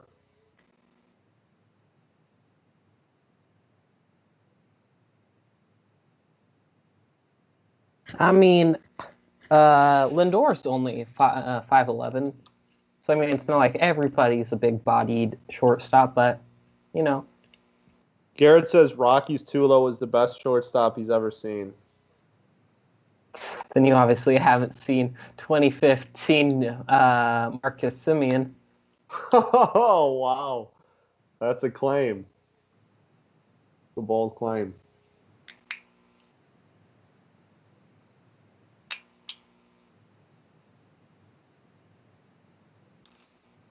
Oh, that's almost fair. Show us the bullpen, cowards. Morton's now retired 13 batters in a row with 5 Ks. Holy crap. What a pitch. Goes away from the running fastball, just spins it up there. Former Oakland Athletic legend Josh Reddick could not catch up to that one. It kind of looks Wow, like Josh Reddick Verlander striking out. What a surprise. Kind of looks like his bat-bats against Verlander in the ALDS back in the day. Not going to lie. Very similar.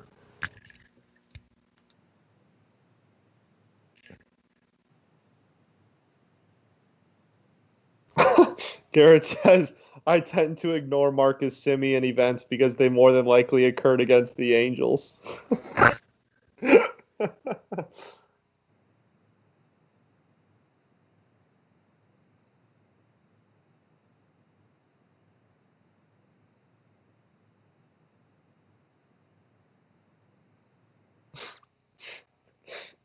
Peter says, Marcus Semien be like, I am bad at baseball.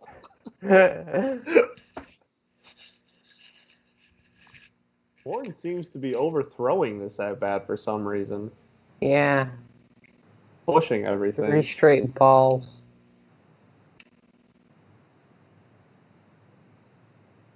He also screamed the first pitch of the at bat. I don't know if that has something to do with frustration. Yeah, I don't know. That was a very off character at bat. Yeah. First base runner since the first inning and first walk of the game for Morton. Mm-hmm. That's something. Oh no! Watch. Peyton says the Bob curse is alive. That's what's happening. No! Oh no! Oh no!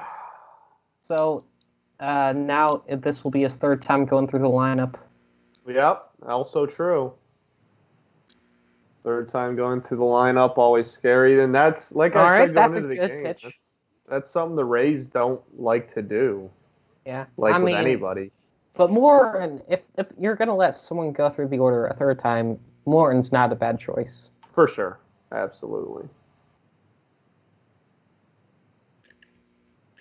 I mean, he's gotten right out in front 0-2 against Springer right here. Yeah. Garrett says groaning after every pitch adds deception. That's that Max Scherzer strategy right there. If you just scream after every pitch, you're good. Look at that. Pitches by inning. 11, 12, 7, 13, 6, 9. Unreal. Oh, twist it. Oh, Double play? Hey, we'll take one. We'll gladly take one. Yeah. Now we got Altuve up, which will be interesting. You know, I think Altuve is better. You want to be up against the situation. I know he's been hot this series, but I think he's going to struggle against a pitcher like Correa. Or not Correa, against a pitcher like Morton. Correa's the guy I don't want to be up against in this at bat.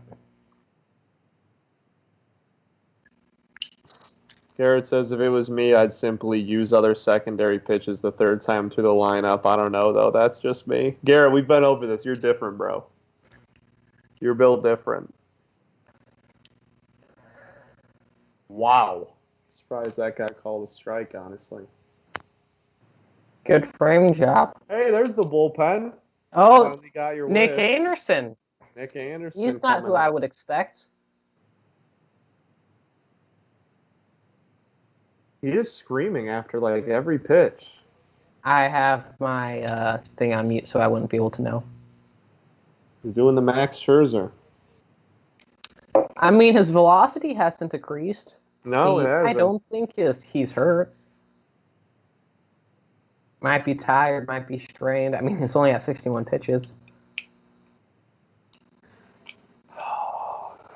Come on, Charlie. Just needs one more out to get out of the inning. I'm surprised that they have Nick Anderson up. I would think Yarborough or Glasnow would be the first people up, and then you save Anderson for the 9th.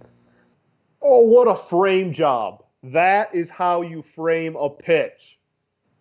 They should put that play in classes across the country. That is how you frame a pitch.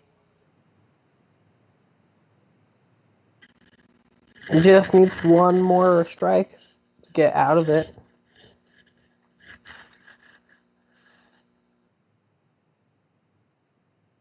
I love a good pitch frame.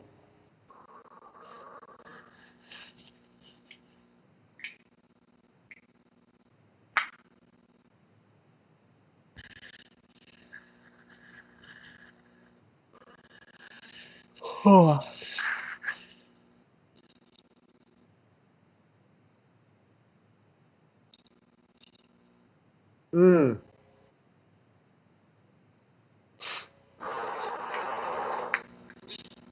Tough. Tough.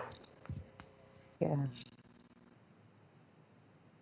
Go breaking ball in the dirt. Maybe go fastball up and in here. Ooh. Almost went around. I think at the. What are the rules regarding how far?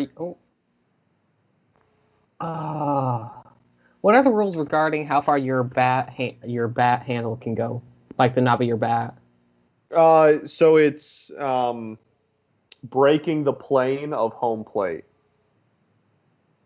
Yeah, but like if you stick out your bat knob. As far as I know, as long as the bat plane doesn't break, I mean you can. Oh. Oh, gee, man, he was safe anyway. Well, gee, I think you go to Anderson right here. I think you go to him. With Brantley up too. Yeah. Brantley's the last guy I want to be facing in this situation. Yeah, literally. Yeah. I mean, it was a good play by Wendell. Yeah. Did well charging it. Quick transition. Good throw across the body. Good block by G-Man, too. Make sure the ball doesn't get past him there. Good base running by Springer. Wow, they're pulling him. There you go. Yeah, that's what I thought. What a performance by Morton. Mm-hmm. 4 base runners in 6 innings. In 6 2/3 innings. 5 2/3, yeah. Oh, 5. 5 2/3, 2 hits, 1 walk, 6 Ks on 66 pitches. 2 balls over 95.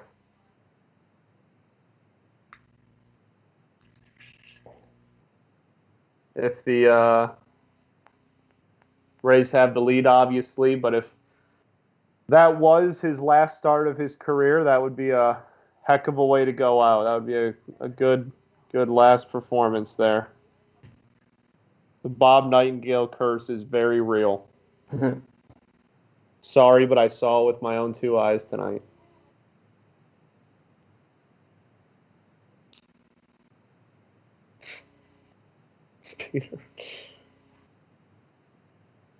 Yeah, we need big boy Nick to come through here.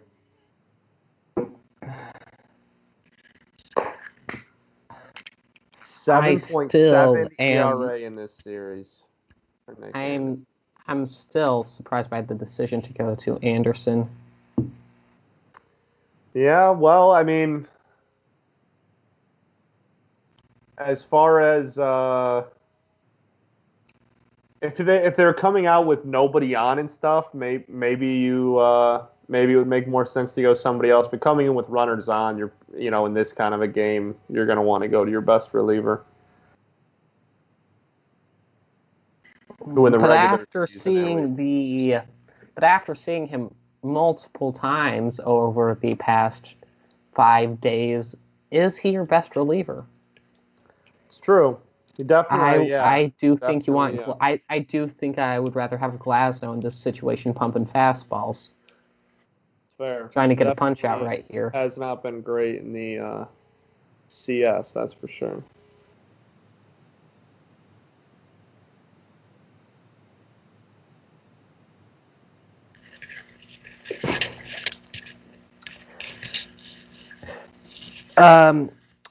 Glasnow's problem has always been his ability to not let his pitch count get super high, but coming out of the bullpen, that shouldn't be a big issue. Yeah, true. Here we go. Whew. Come on, Nick.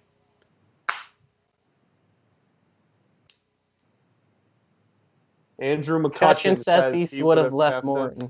Brett Anderson says the announcers are now saying they would have left him in. What do we think? Morton was doing good, but he was struggling that inning. And Let's everybody. I want to know what the people in the chat would do too. I would take him out, but instead of putting in Nick Anderson, I would put in Tyler Glasnow. That's what I would do. Oh, Brantley, that's scary.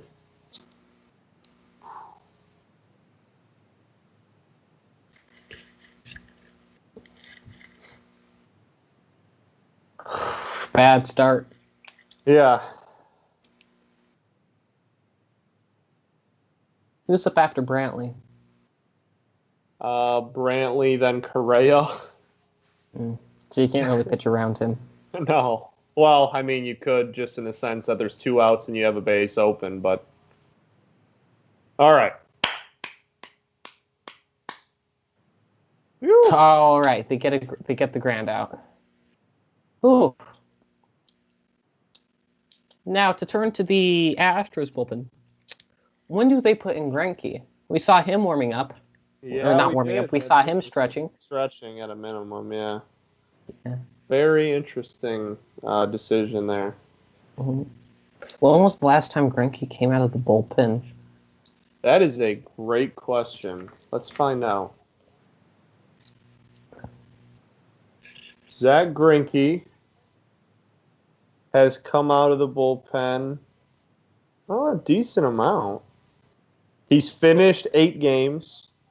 Well, he has 16 complete games. So he's finished 8 games. The last time he was in a game that he didn't start was 2007. Holy cow. That is crazy. Let me double check. Is that including? This would be regular season. All right, I'll check postseason here. Postseason. The last time was no. It doesn't never. look like he hasn't come out of the bullpen in the postseason. So that 2007. Never. 2007. Wow, I was 3 years old in 2007. I was 9.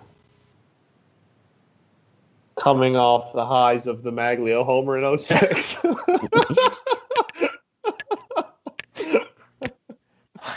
Why do I get paired with you? See, Diego's not here to humble me, so it's really dangerous. I can just say it without any repercussions. Because I don't have to deal with Diego going, and then what happened, and then what happened, the entire broadcast.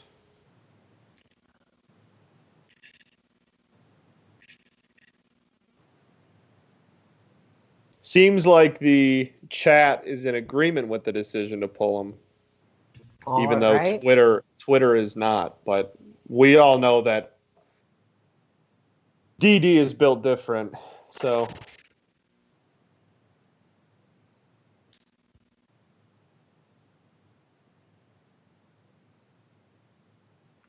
how long do you let Anderson go? Is the new question, I guess. I mean, at a very minimum. Look. Yeah, I mean, at a very minimum, I think you probably expect him to go. Maybe 1 or 2 more batters. Yeah. It'd be interesting to see if they stick with just bullpen arms or if they go, if they kind of do what you're talking about. And then again, I do have an obsession with putting in starters in relief. Fair. It's a good strategy because, I mean, it means you don't have to have as many lockdown arms in your bullpens. What I do in out of the park, just get a few good high leverage guys and then use any extra starters in the postseason or middle relievers. Also allows you to have a quicker hook with your starter. Yeah, true. Career 3.62 ERA as a reliever for Greinke.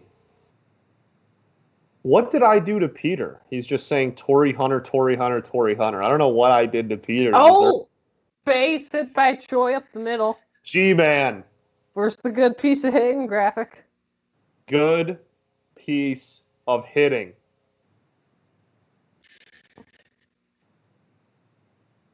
What was the Torrey Hunter trade?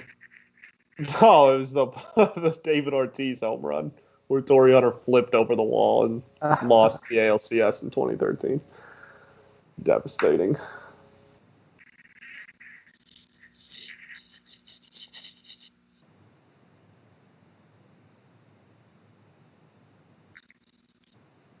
Tigers legend at the plate.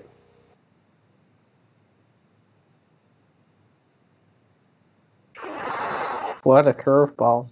What a curveball.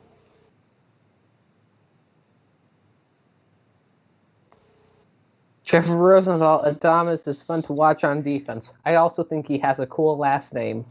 Trevor Rosenthal's a cool, wholesome follow on Twitter. Yes.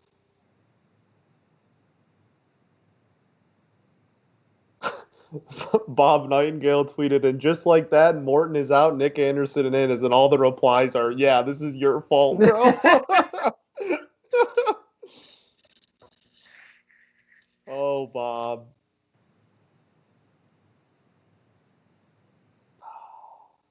Oof. Big swing and miss on the changeup.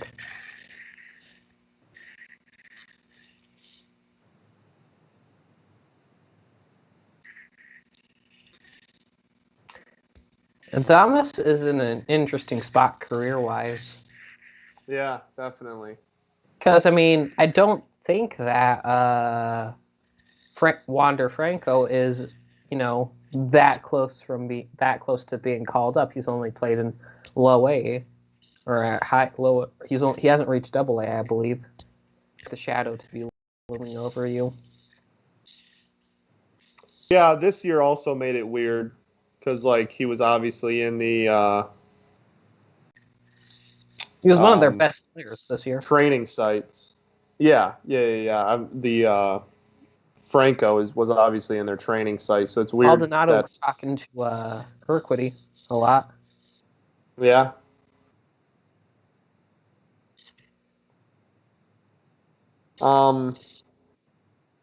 It's also interesting because Adames did play a lot of second base in the minors as well. But he's not going to replace Brandon Lowe. Very true. And there's a walk for Adames. Nice little walk. Ooh, yeah, this Wendell's will be interesting to see how they lineup. How they go through. All right, they're coming out to talk to him. We haven't seen a shot of the bullpen. Who's in the bullpen? Yeah, we actually don't know.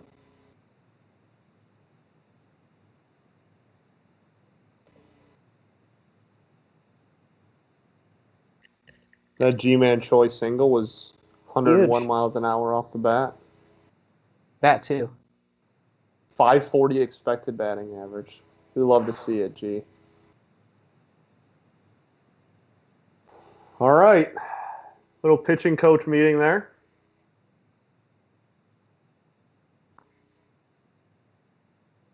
Dusty not wearing his gloves tonight. Interesting thing. He's worn those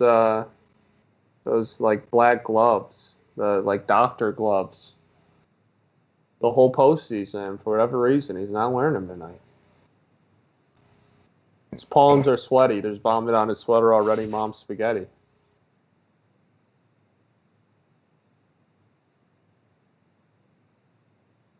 Here we go. I like this comparison of Kevin Cash and Dave Roberts. Kevin Cash would pull Clayton Kershaw in the ninth inning if he'd record 26 outs on 27 pitches. Dave Roberts wouldn't pull Clayton Kershaw if Kershaw was declared legally dead on the mound. Both very true statements. Yes, I like that.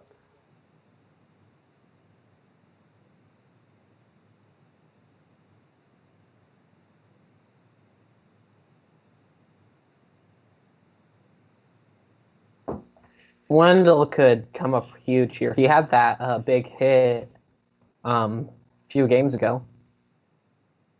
That's a hell of a pitch. I thought he was going to call that a strike. Yeah. A little low and away action. Yeah, I thought that was paint. Wendell has a very... I can't explain why, but his neck looks weird to me.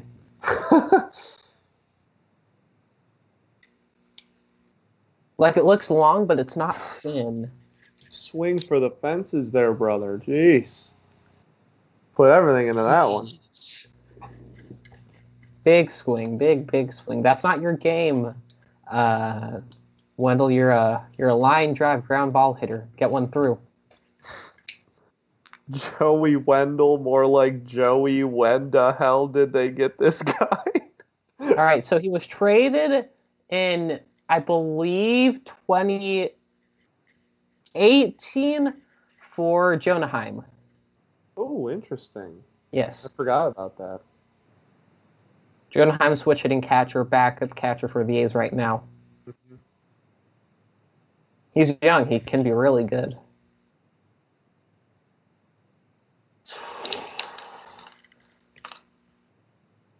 He's actually probably a better pitch framer than Murphy, but he's not half the hitter Murphy is. Oh, that's Blake Taylor, not Zach Greinke. Zunino's very good defensive catcher. Or pitch framer, at least.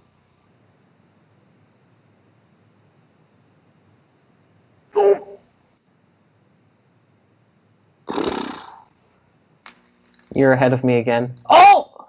Yeah. So right into Reddick's glove. Woo! That one got me butterflies a little bit. Yeah, I mean, it looked good because of his bat speed. It was You're about to pitch ahead of me. All right, I'll pause and play here. It was about 3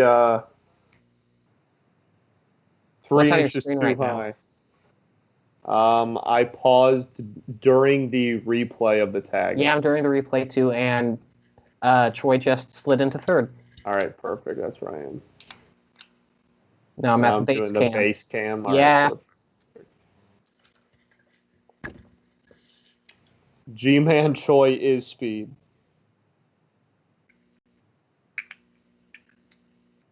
I love how Peter thinks he doesn't yell every time the Indians hit a fly ball. Scott yelling about a 250-foot fly out. Like, Peter doesn't go, oh, every time the Indians put the ball in play and it's in the air. Zunino has the power to pop one out. We've already seen that this game. Yeah, absolutely. Even if it doesn't leave the park, a ball into the outfield probably scores Troy from third. Peter's just dragging everyone. Peyton said that ball went 316 feet. Get it right. And Peter said, damn, that's gone in Yankee Stadium. Just dragging anyone in sight tonight. Jeez.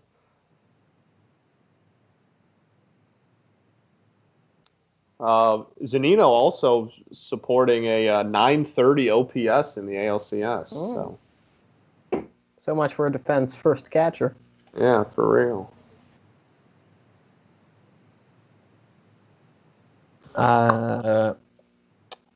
Baker's wearing a lot of...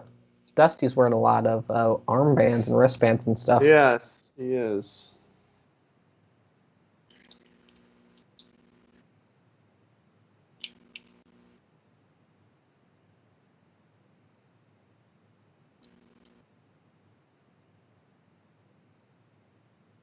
Here's an interesting question. Do you pitch around Zunino to get to Kiermer? That is interesting. I feel like they have a lefty in the pen. Oh! Swing and a drive!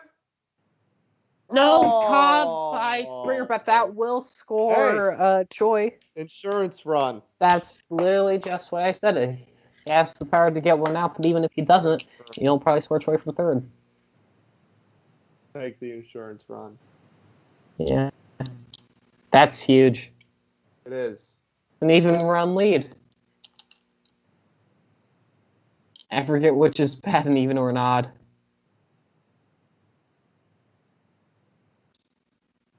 Odd is bad. All right.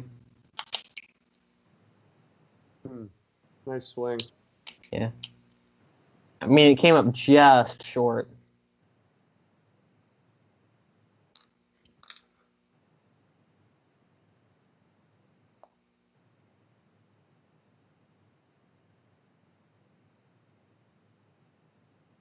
And is that going to end the inning? No. Almost trucked the umpire, though. That would have been sick. That would have been a moment to remember for all the wrong reasons.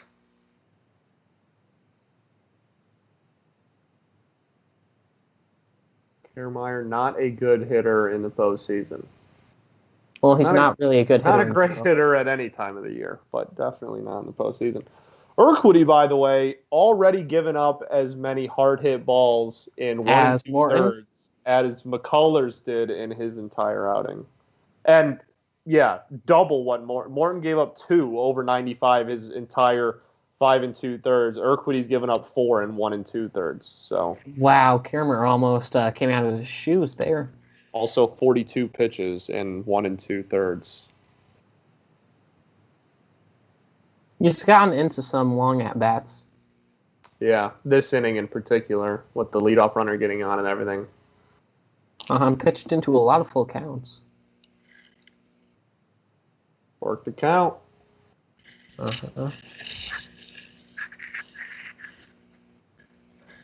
I do not feel comfortable if I'm a Rays manager or Kevin Cash with this lead, though, because that bullpen has been shaky this series. Yes, absolutely. And all it takes is 1 inning for the Astros to get back in this, even take the lead. They've had some 5-run innings in this series before. Yes, definitely. This lineup is definitely not out of it, especially now that Morton's gone. Is anybody warming up in the Rays pen right now? I think you have to get someone warming up in the pen. Yeah, I don't think you can just have it be an empty pen. I think for the rest of the game, you pretty much got to have someone up at all times.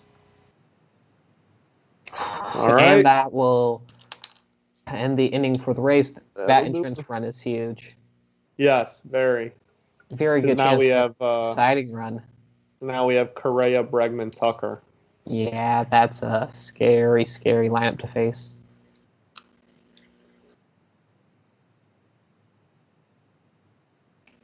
I would love for them to come all the way back down 3-0 and then get shut out in Game 7. That'd make me very happy.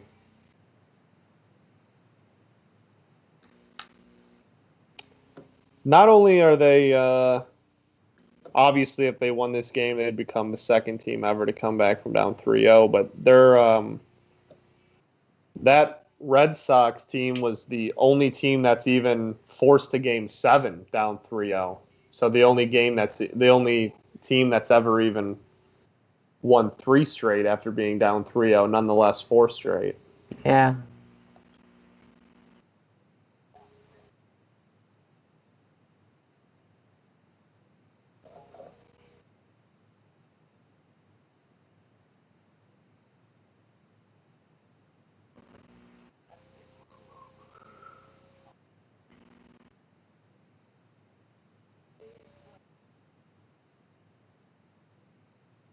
No, Peter. The 7 is never going back ever again. It's the worst.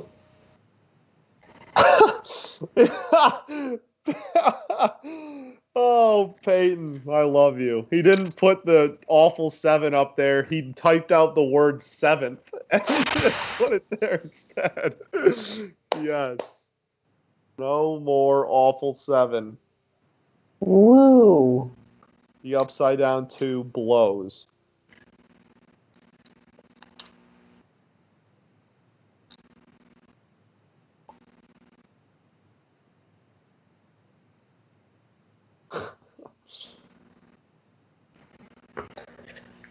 The Rays score 7. I'm just going to type out the word 7 and put it on. That would even fit in the box. Yeah. You could fit at most 2 letters in there. Honestly, I'd rather legit put an upside down 2 there than the 7 we have. They look the same. but at least I'll know it's not the 7.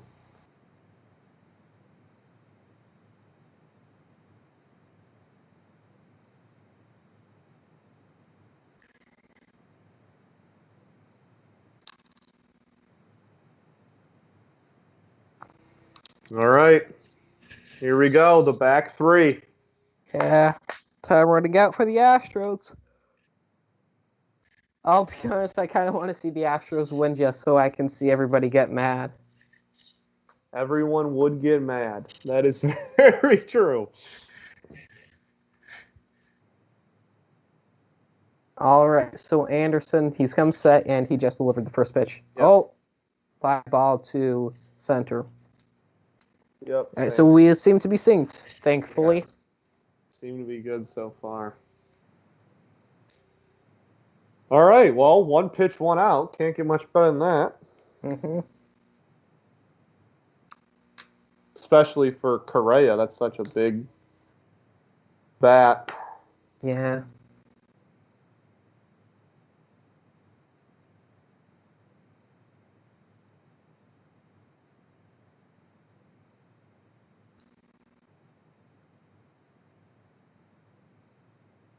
Did you say 4-man outfield? I mean, Bregman's, he's a fly ball hitter. Yeah. I'd like to see the positioning. Yeah. Are they playing to pole, or are they all evenly spaced out? Right. Nice pitch. Ooh, yeah, just clip the top of the zone.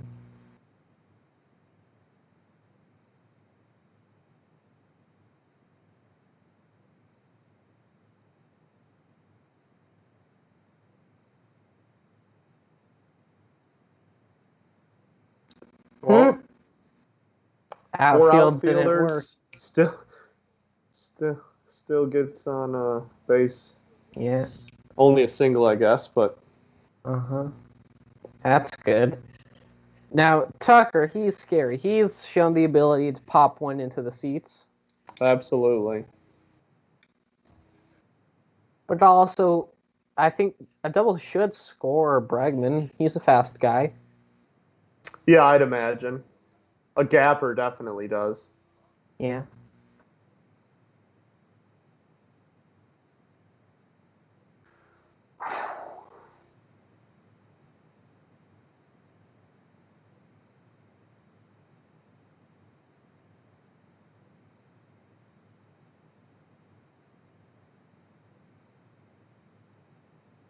Oh, boy. Ooh! Oh, and then the lazy throw in. He gets to third. Yeah. That's not good. Oh, Show no. us the bullpen. Is anybody in the pen? Hey, the double play to end the inning's still on. That's all that matters. That is true. But yes, you're right. The double play, or the bullpen, they need to show us the bullpen. That'll bring Gurriel up, who's had a Ooh. horrible postseason, which is the only saving grace here, but definitely an interesting spot. Gurriel is scary. Solstice, the one glimmer of hope is that he's not super likely to deposit one into the seats.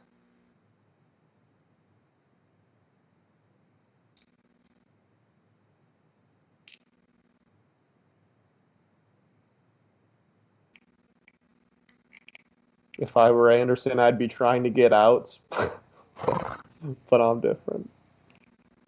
Okay, Peter is now messaging me pictures of the the seven. 7.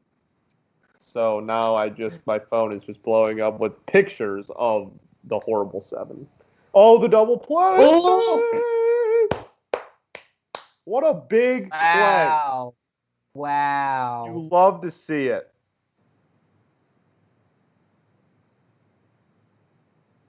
Love to see that.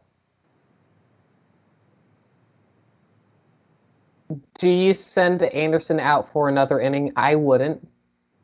I would send him out there with a 1 base runner. Hook. Yeah, I agree. Probably. And then, I still think you gotta go with Glass now. Yeah, I'm frustrated that unless no one's warming up, it's weird that they would. They're not showing us the bullpen. We don't know who's getting warm. Yeah.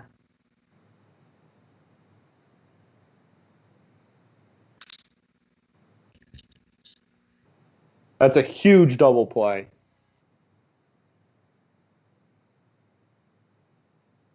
Can someone check on Bob Nightingale's Twitter? Has he tweeted anything? I'll do it. This is Just really a depressing brutal issue. postseason for Yuli Gurriel. Oh no, you can't let him get back up. He's gonna hit a grand slam. You gotta intentionally walk him next time he comes up. Yes, you can never pitch to him ever again, to be honest.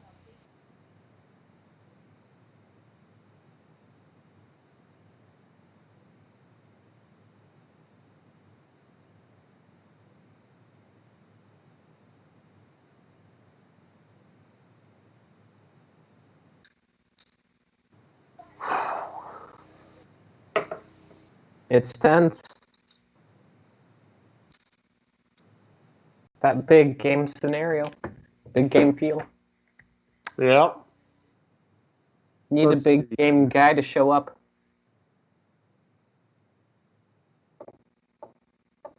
So the Astros had Blake Parker warming up. They're probably going to put him in. That would leave Presley for the 9th. Yeah, absolutely.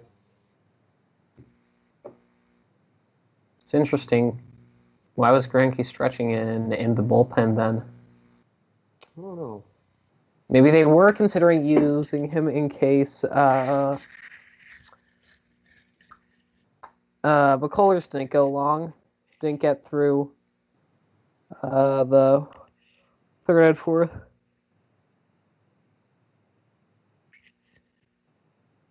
But he settled down after the first 2 innings pretty okayly. Yeah.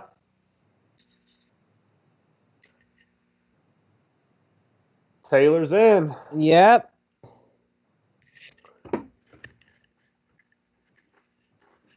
Pretty wild. 12 walks in 20 and 2/3 innings.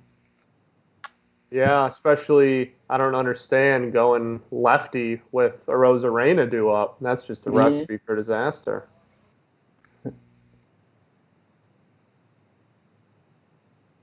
Oh!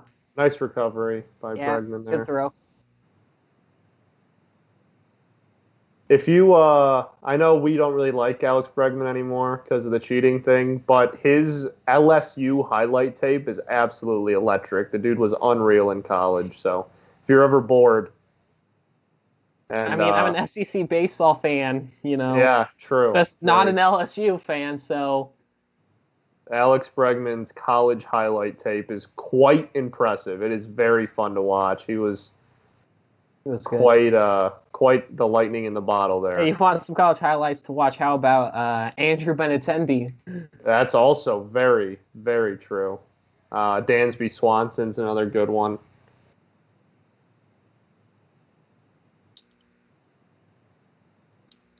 All right, get a runner on base for Randy.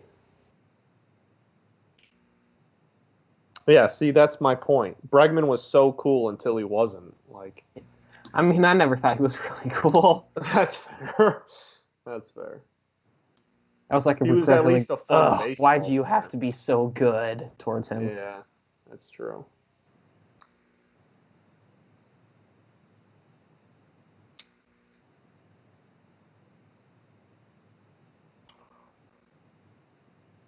Gurriel wears glasses? I guess. Well, that pitch was nowhere close. Told you he was wild. Yeah. Remember when Bregman carried his bat all the way to first base only to lose the game? LOL. Yeah. Remember when Soto carried his bat to first base and then won the World Series? Soto did it too, but he actually got a ring, so.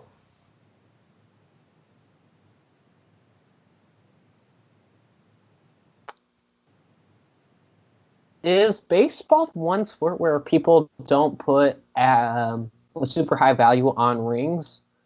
I think so. Because like basketball, the rings are huge in that. Yeah. Football, those are also important. The Buffalo Bills were mocked for not winning a ring despite going to the Super Bowl 4 times in a row, which is absolutely insane.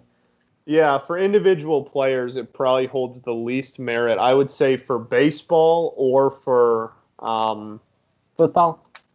Yeah, I would say like non-skill position football, like because like people do hold it on you if you're a quarterback, but I understand that. If you're, now that I think about it a little bit more, yeah. Right, for sure. So it depends on your position, kind of in football. Hockey and basketball, it means a lot. Baseball, I would say it. There's just been so many great baseball players that never won a ring. Ted Williams never won no ring. Yeah, I mean Barry Bonds, Ted Williams. There's quite a few. Musial won one. Who? Stan Musial. Musial did win one. Yeah. I mean, he was with the Cardinals. Should have expected. Yes, I believe I wonder what percentage of Hall of Famers never won a World Series. That would be very interesting to look at. That is interesting. I think it's the kind of thing we're in. Yeah, true. I think it's the kind of thing in baseball where if you're like a fringe Hall of Fame candidate, it might help push you over the edge, but it's not going to be like the reason. It's not going to be the reason you get it. Right, it's not going to be the only criteria. Yeah, it just might help you raise your chances a little bit. Well, that was a horrible swing. Well, that brings up Randy.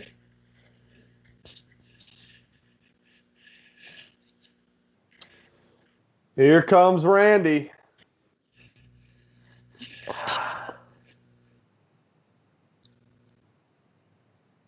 Honestly, Meadows is batting so horribly in this series. Let's just put Randy on and pitch to Meadows.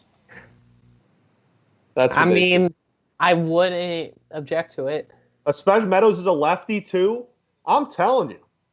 I just convinced myself in about 30 seconds that's what they should do. To pitch around him. Woo! You swing it for the fences on that one. Woo-wee! Randy, his shoes were about to fly off his feet. Damn right. Most rookie hits in a postseason. Randy has the second most in the history of baseball. Only one hit behind Derek Jeter, some dude named Derek Jeter, a.k.a. the most overrated player in the history of baseball. Shout out Peyton. I don't think Derek Jeter is the most overrated. That's fair. I would say either, this is going to get me hate, Gwynn or Ichiro. Oh. Ichiro? Oh, well, yeah, both of those definitely slap hitter kind of guys. And that's the inning. That will be the inning. And a 7. Perez got the shutout going. Uh-huh.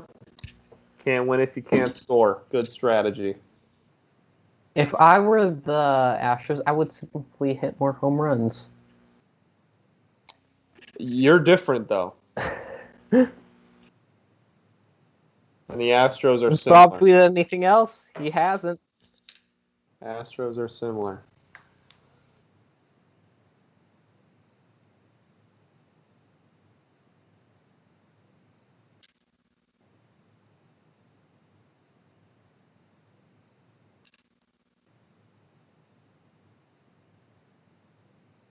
This commercial, this like Clayton Kershaw, like Hancock commercial. What's he gonna chase? And he's like, fastball, slider? Nah. Then he goes, curveball. Someone on Twitter took this commercial, and right when he threw the curveball, it was the Marcell Ozuna home run. I mean, why would he shake off the slider? That's a strikeout pitch. Yeah. It's just funny. Twitter's undefeated.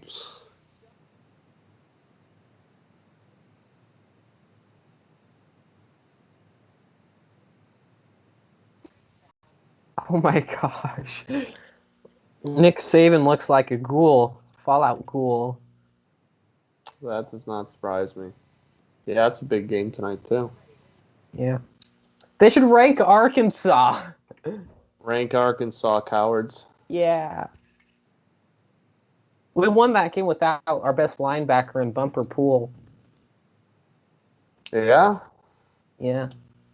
it's a big win. That was a fun game. Yeah. It's so wonderful to be able to be excited for Saturdays again. Yes, it is. U of M football comes back next weekend, and I cannot wait. Cannot wait. Old Jimmy Harbaugh. Yeah, I can't wait to go undefeated and then lose to Ohio State. It's really, really awesome and causes me no stress or depression at all.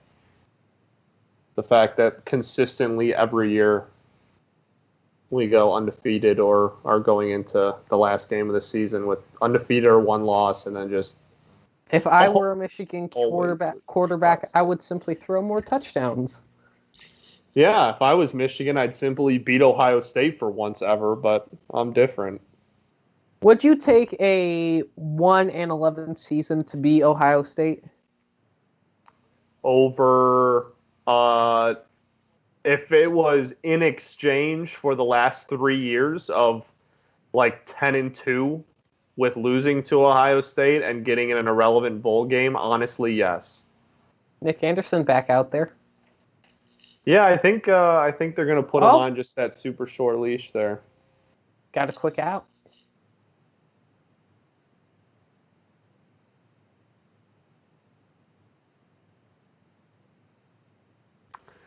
Yeah, that quick out is big for the old man. He's only at 10 pitches. Seems like he's been out there forever. Yeah, do you think they go to Diego Castillo for the 9th?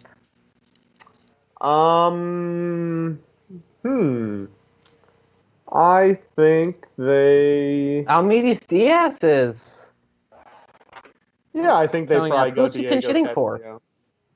Who's Diaz? He is Maldonado? pinch hitting for Maldonado. Oh. Babyface Diaz. Wait, who just got out? Reddick. Then yeah, Maldonado. Who's their backup catcher?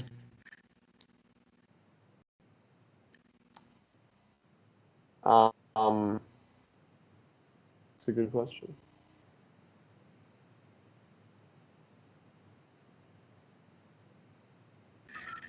Why would you show that graphic? 62 straight wins when leading after the 7th. Longest active streak in MLB. Why would you show that graphic?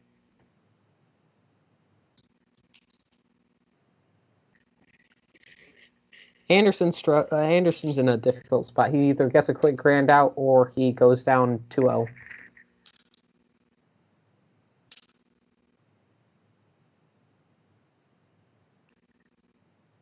Dustin Garneau, the backup catcher. Dustin Garneau. A's legend. A's legend, Dustin Garneau. It's down 3-0. Show us the bullpen, Jesus Christ. They seriously not have anybody warming up? That's so stupid. Jeez, that was a risky pitch. Looks a lot slower than 94 to me. Garrett says they he would do have pull in. someone up. They have Peter Fairbanks. Fairbanks. I'm going to guess they go Fairbanks if they need to pull Anderson in the 8th, and then probably Castillo for 9. All right, so it's now a 3-2 count. It's scary. Yep. Very scary. Because you don't want to bring up the top of the order with a runner on. No, you definitely do not. Oh, boy. I'm going to guess Fairbanks is about to come in now. Oh, yeah. I would put Fairbanks in, too. I would be shocked if they left Anderson out there after giving up a base runner. Only has 16 pitches. The team known for their quick hooks should not die by the long hook. While they're leaving him in. Oh, my For Springer. goodness. This is intense. Playoff baseball.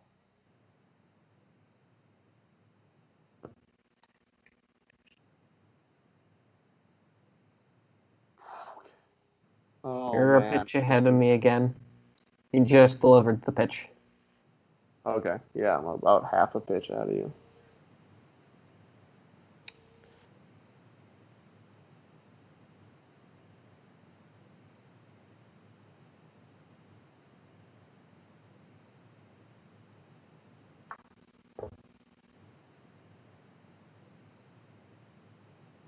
Oh, he fouled it off, or not, ground ball, and he's out.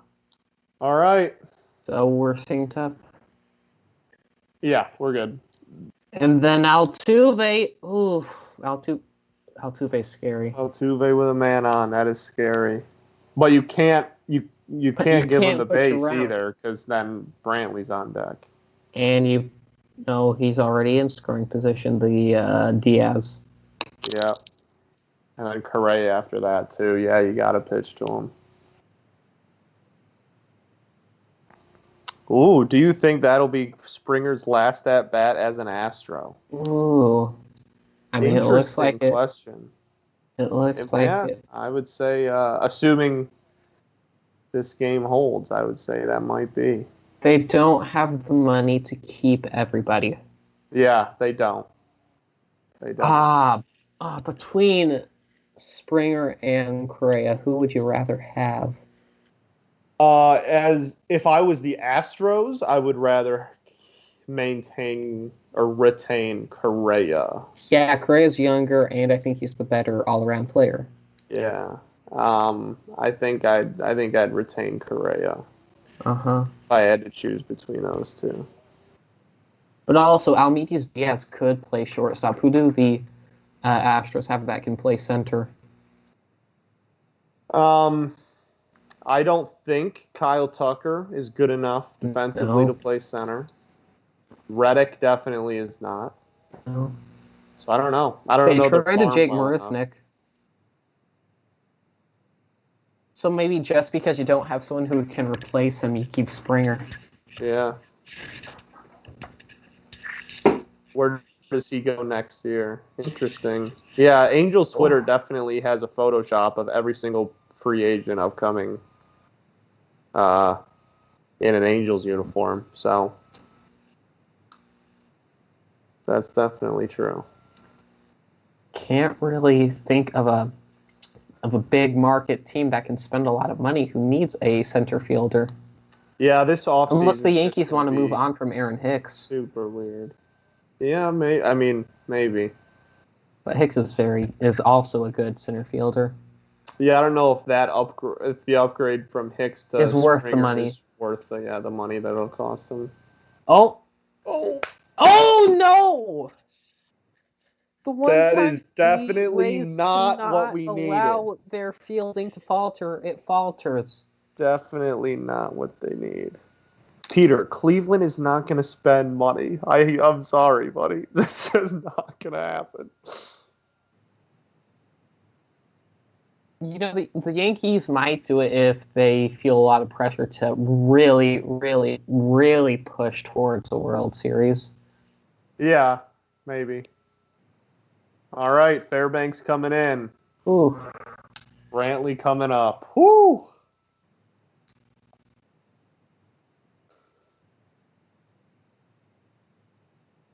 The Paul Dolan way. Cleveland known for spending money, absolutely.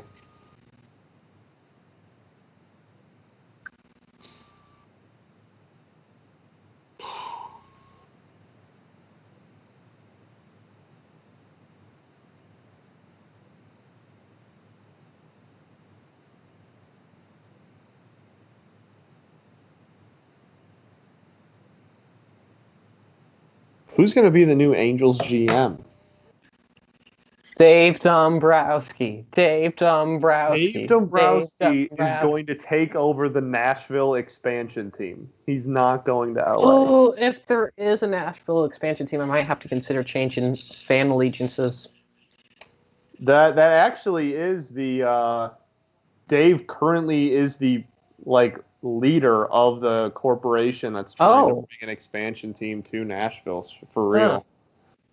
If he got hired by the Angels, obviously that would remove him from that campaign. But that is currently, as he is not a GM of any team, that is currently his daily work. He is the president of that campaign, which I think is interesting.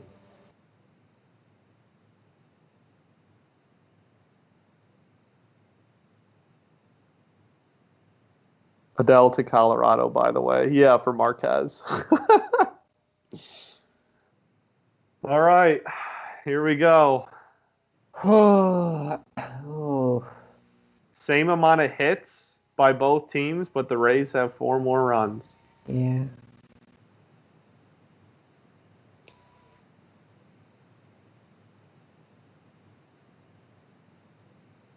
Nick Anderson gave up more hard hit balls in 2 innings than Morton did in 5 2/3.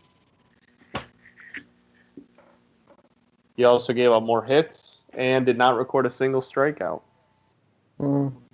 Yeah, he's been used a lot. Yes. Pete Fairbanks, the prototype 2020 2-pitch pitcher. The fastball slider.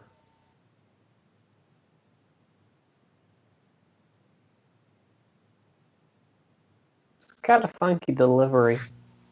Pete Fairbanks, yet another fraud, betraying the Peter Guild by going by Peter, says Peter Gaillot.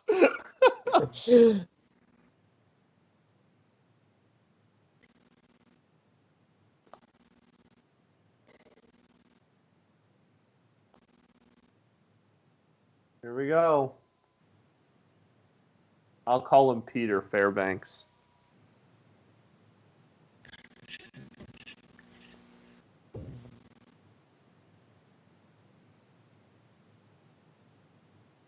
Oof, 100. Yeah. He's feeling amped up. He's tall, Fairbanks. Yeah, he looks tall.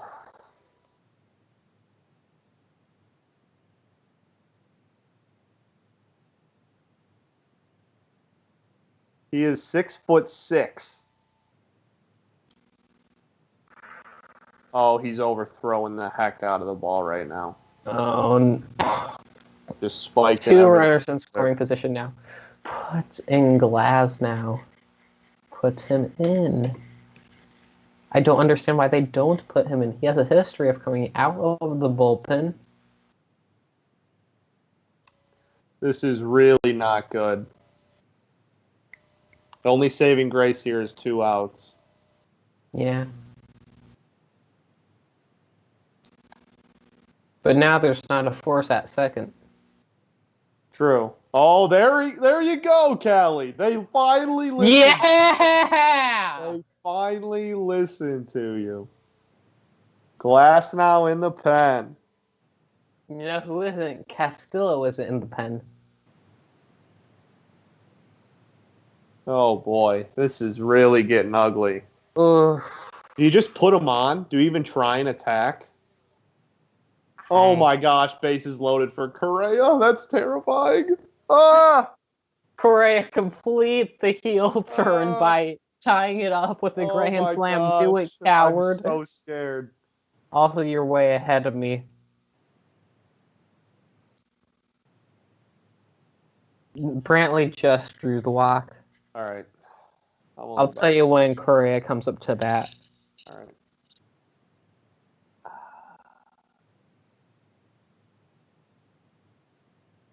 I have Snyder walking out to the mound right now. He's coming out now. All right. I'm only a few seconds ahead now. Put in Glass now, so he can get his first career save in the postseason. Peter just said, if Carlos Correa goes yard here, I will do the WAP dance. Someone would like to see that, please.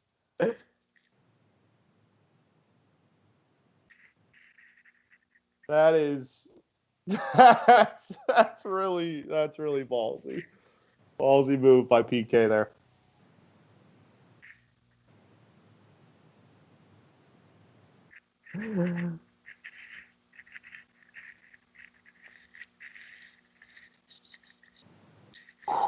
All right.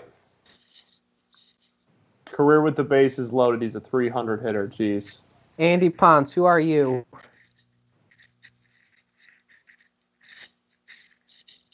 Andy Ponce wants a bloop and a blast because, Why would you want a bloop? yeah, I don't know. This is 2020. We only hit dingers. Oh boy.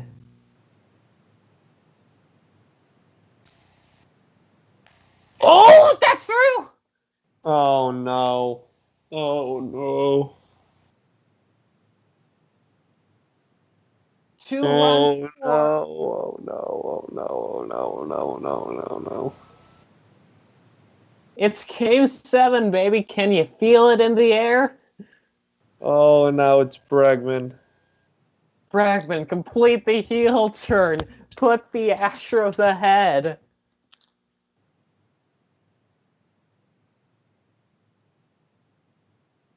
Oh, no. Oh, this is so stressful.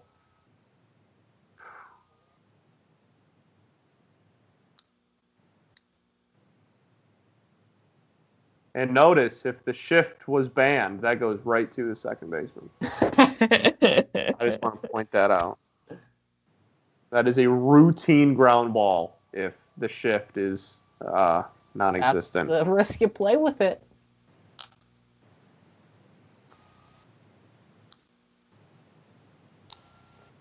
At what point do you go to Glass now? I mean, I know if you had it your way, he'd already be in, but... Oh, no. Fairbanks cannot find the zone. No, he cannot. Who is Jeff Blum? Who are these people? Matthew says if the shift was banned, the Rays would have gone 25 and 35. Interesting take.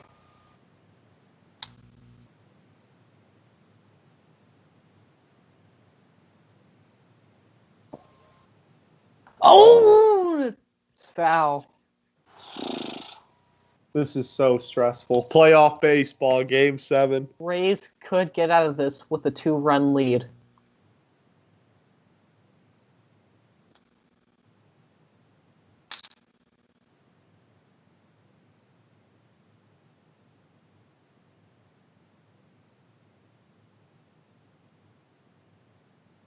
How many people are you gonna think are? How many people do you think are gonna yell at Bob Nightingale if the Astros win this?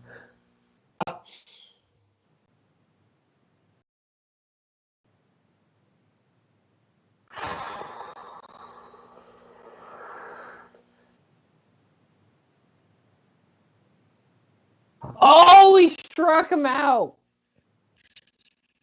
Wow. So now Well, you gotta go to Glasnow. Yeah, Glass now. Oh, man. Oh, that ninth is going to be insanity. Who's up for the Whew! That was Astros though? They're gonna have their bottom hitters coming up, right? Wait, no, they're gonna have Tucker. Tucker, Gurriel, Reddick. Ooh, that's not spectacular, but it's scary. Absolutely. Damage can be done.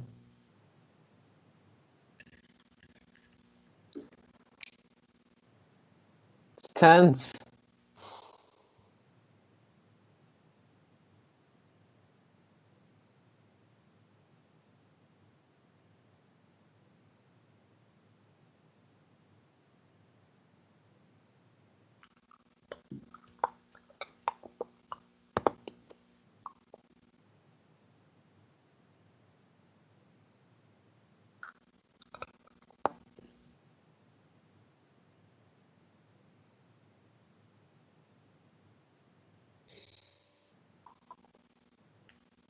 This is going to be a heck of a ninth inning.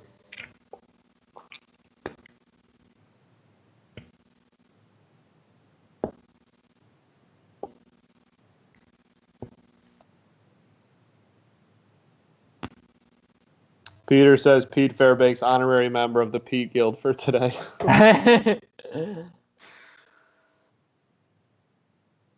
Baseball Savant giving the Rays a 94.2% chance of winning this game.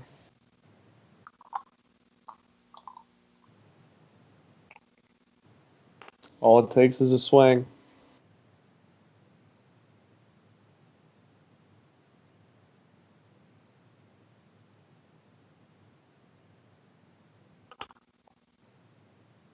Oh my gosh, this is the longest commercial break ever. Let's go. Yeah. I don't care about Total Healthcare USA.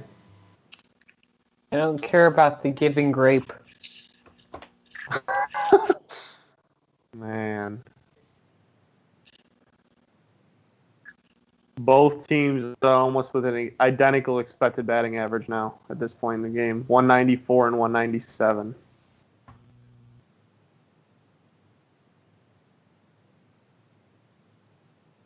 Finally.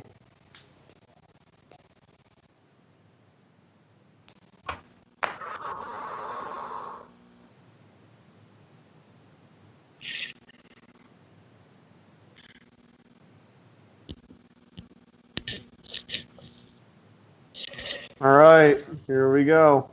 Garrett Stubbs. Catch. Interesting.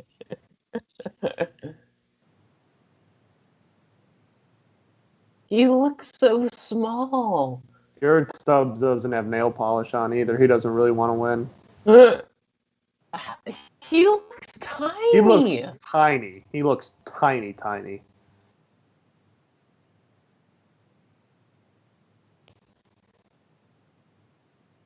Garrett Stubbs. He's 5'10", 170 pounds. Yeah, pretty skinny. He weighs only 20 more pounds than me while being the same height. Put me out there. Agreed. Are you sitting? No, you better not. You're not sitting Glass now. I think they plan on putting him out there for the 9th. It looks like the plan. Looks like he's using the massage gun. Yeah, only pitcher up for the Rays is Glass now. Glass now for the save in a Game 7. That's fun. Some Chris Sale type beat.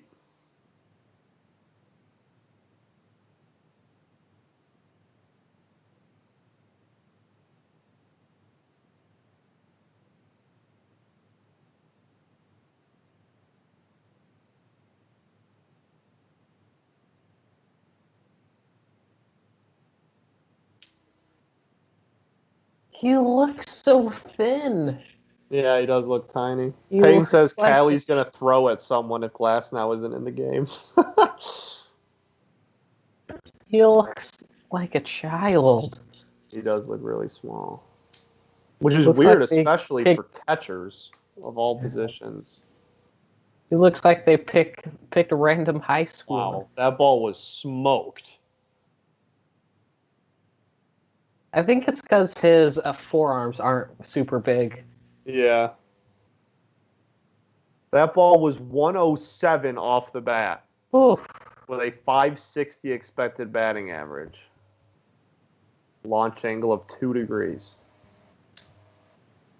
If I were Austin Meadows, I would simply hit the ball in the air more. Yes. If he has a better angle on that, it is still in the air. But now we get G-Man. Yeah. It's G-Man season.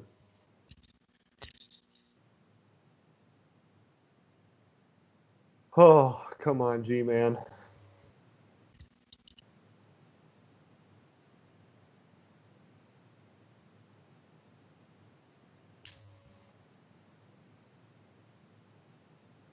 I feel like we need like a cool chant for G-Man. I feel like he deserves a chant. I believe in G-Man Choi. I believe in G-Man Choi. I There you believe go. in G-Man Choi. Oh? Is that gonna fall? It Oh, falls. it falls. 71 It's miles a good an hour. chant. It worked. Yeah, there you go. The new champ for G-Man Dusty Choi. Baker coming out. Who's in the pen? Presley? They haven't shown the Astros pen. That ball had a 660 expected batting average.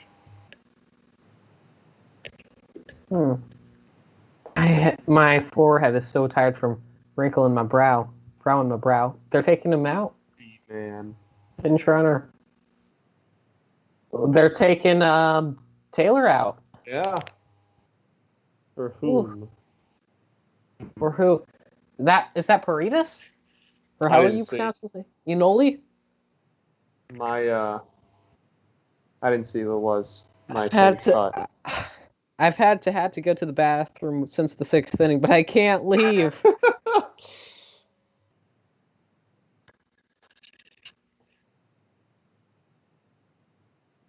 What? Peyton just said Aubrey Huff was right and then typical. Can someone screenshot that so that we can hold it above Peyton's head for the rest of his life? What?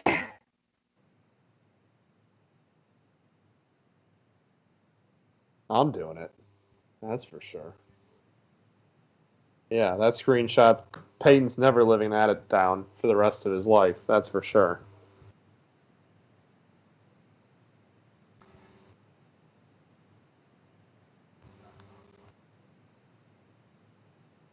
Yeah, well, you probably should have typed out the wing part because now it just looks like you said Aubrey Huff was right. Typical. Bama beat Georgia, for those wondering. It was not close, 41-24. Uh-huh.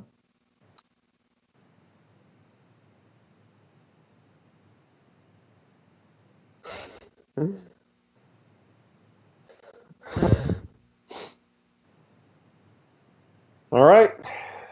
Here we go. Here we go. It's going to be one heck of a dance battle if the Rays win this. Yep. Rays' expected batting average for the game is now back to 30 points above the Astros. We're coming into the inning. It was almost a tie. Perez, yep. Ready.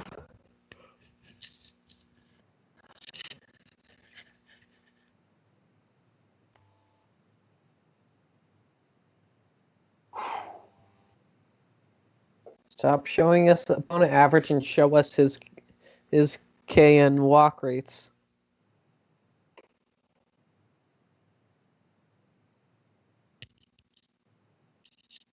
Adamas.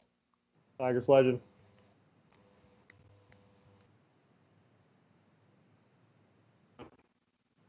The stage for something magical is set. Got us David Price for a year. Gotta love him forever.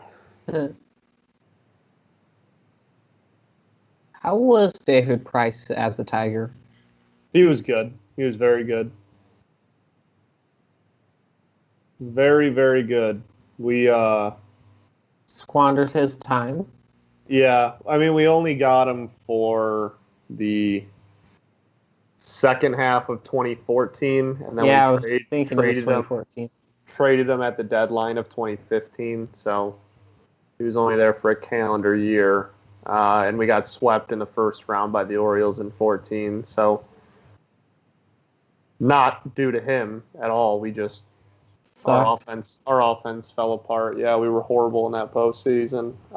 But as far as the second half of 2014 during the playoff push and everything, he was great for us. Man, 2014 was a bad year for the A's. Yeah. I don't think of it very fondly either. If it makes you feel any better. He's so small. He is very small.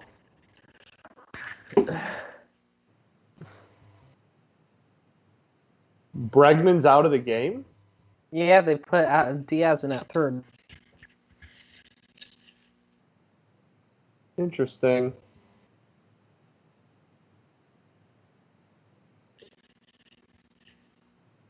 Paredes, or however you pronounce his name, I'll just call him Anoli. Anoli struggling with command. Yes. Especially on the slider.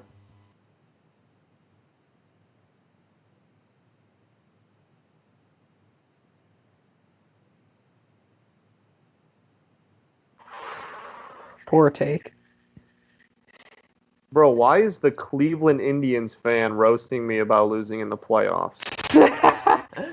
The dude's last World Series was like during World War II. 2016. Last When World was the Series Tigers' last ring. World Series?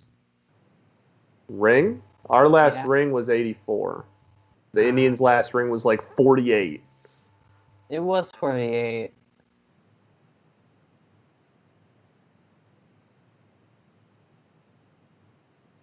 Of all people. I'm not really sure he has the right to be slandering me.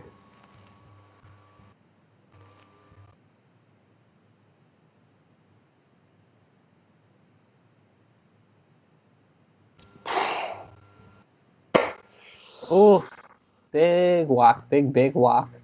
All right.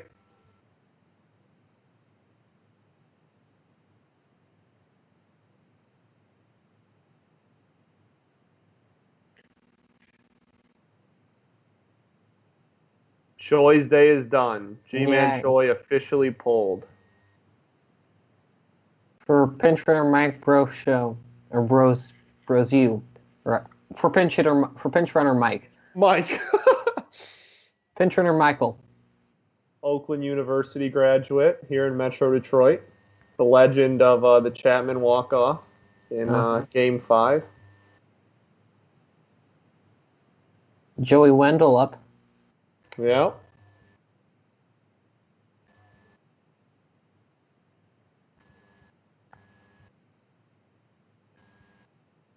He's got such quick wrists. Wendell. Very. Bat stays in the zone for a while, too.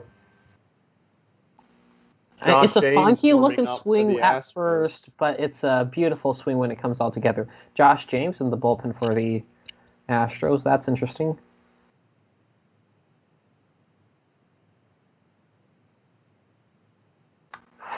Rough take.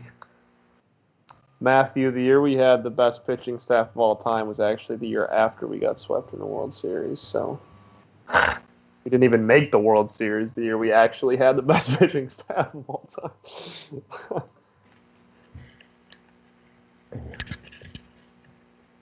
time. I would say the 2011 Phillies had the best pitching staff of all time.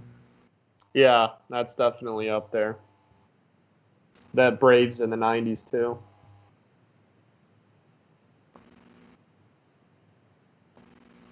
Oh! Is You that can turn a two. double play? Yeah. It is.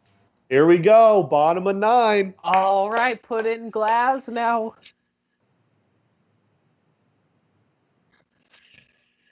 Oh, man. Who do you go to if you're the Rays and they tie up the game? Doug Fister is elite.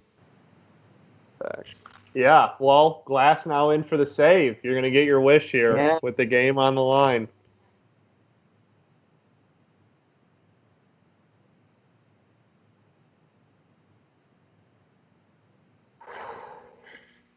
As soon as this game's over, I'm running to the bathroom.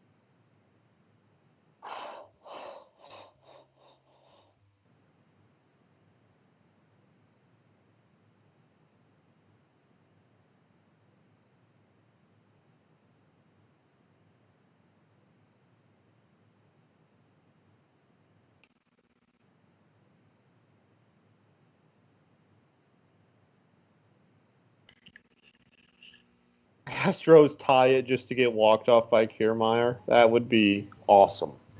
Yeah.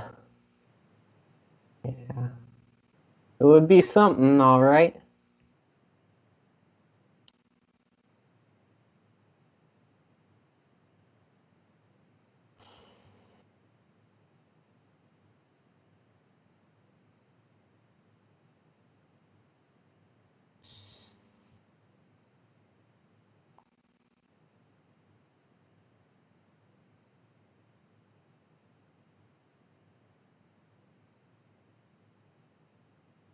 Oh my gosh, why are these commercial breaks so long? Oh, right. I feel like they magically got longer when the game got closer.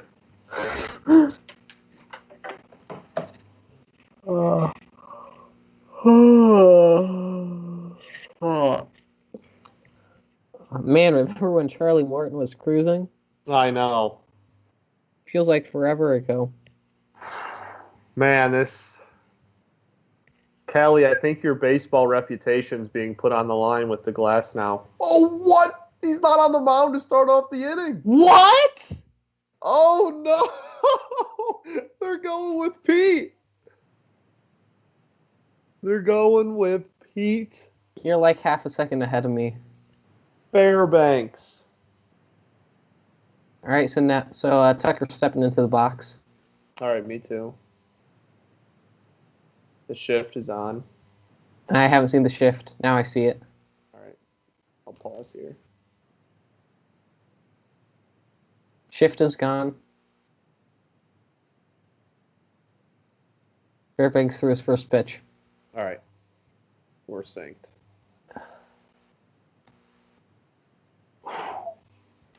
Absolute insanity. Kyle Tucker should be a Tiger, by the way, but that's for a different day. What happened? Did he not get picked by them in the draft?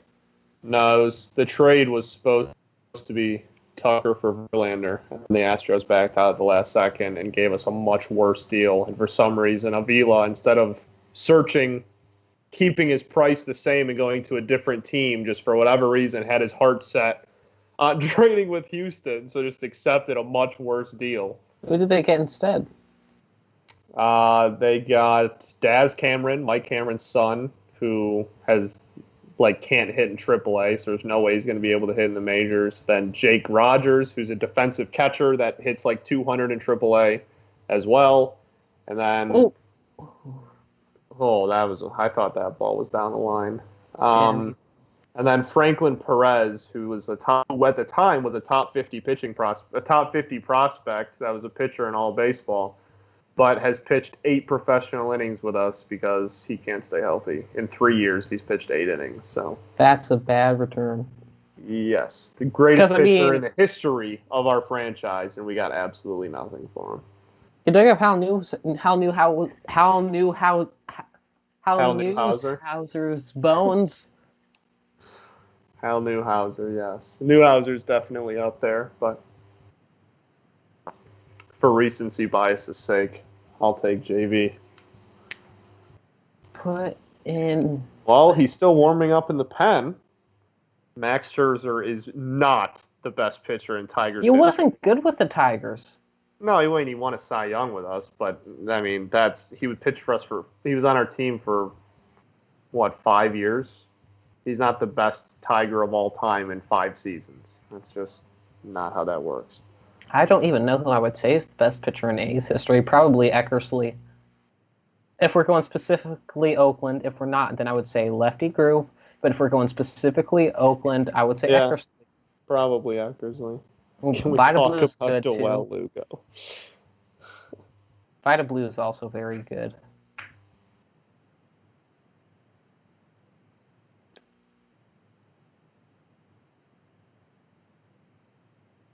Oh, struck him out. Nice pitch. Nice pitch. I think that puts away the scariest hitter that you're going to face this inning. Yes, I would say. So now you got, Gurriel and Reddick? Yeah. And after Reddick, it's Garrett Stubbs?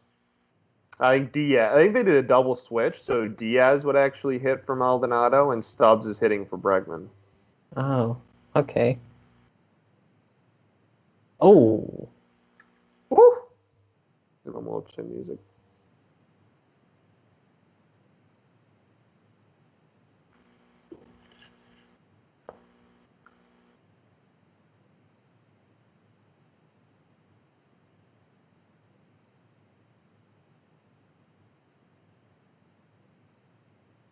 If that ball's framed better, you can probably get past that. Call, strike, yeah. That was not framed very well.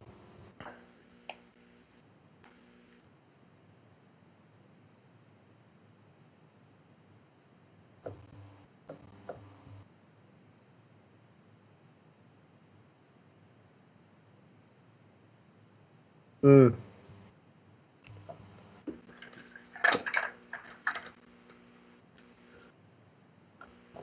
Wow, it's almost 11. Yeah, it's almost midnight here. Oh no, Bob Curse. Did he tweet again? Oh no. Hopefully he tweeted about the Astros. Oh no! No! This is terrifying. Winning run at the plate. He doesn't said anything, just talking about how Bregman struck out.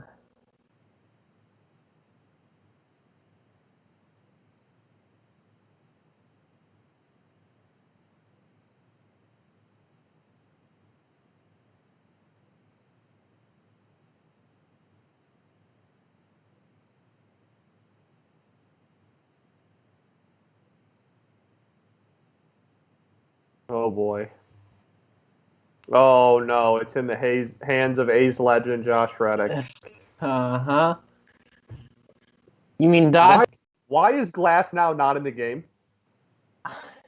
Because it's not a clean inning, but then why would you leave Peter in? It just doesn't make sense. I'm disappointed in you, Cash. Why? I wanted some eye candy in this game. Come on. Oh, nice pitch. If Reddick hits a home run, oof, man. I don't know what I'll do.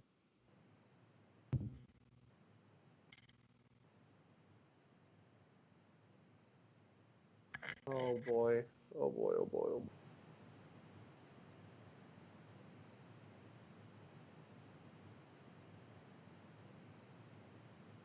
If Reddick hits a home run, I'll lick my own foot. All right.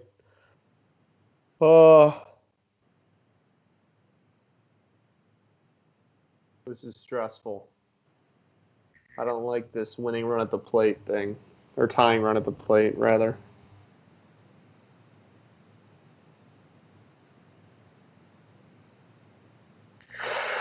All right. Even up the count.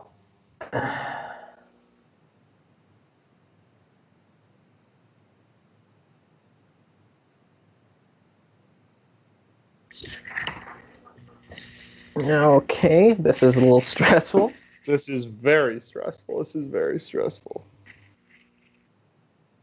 Double play would end it. True.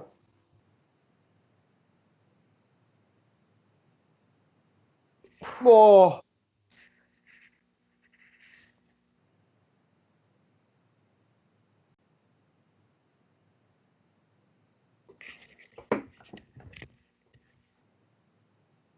Desperately need a double play here. Desperately.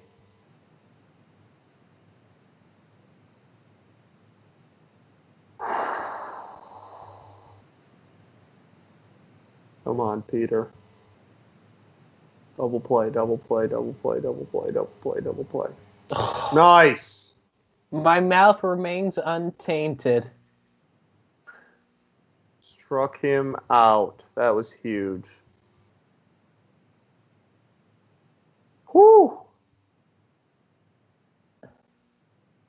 All right. It all comes down to the bat of Diaz. Oof, that's scary. Very Diaz, he's scary. not much of a power hitter. Oh, first pitch swinging. The Rays! And that will end the series. Rays win. Series.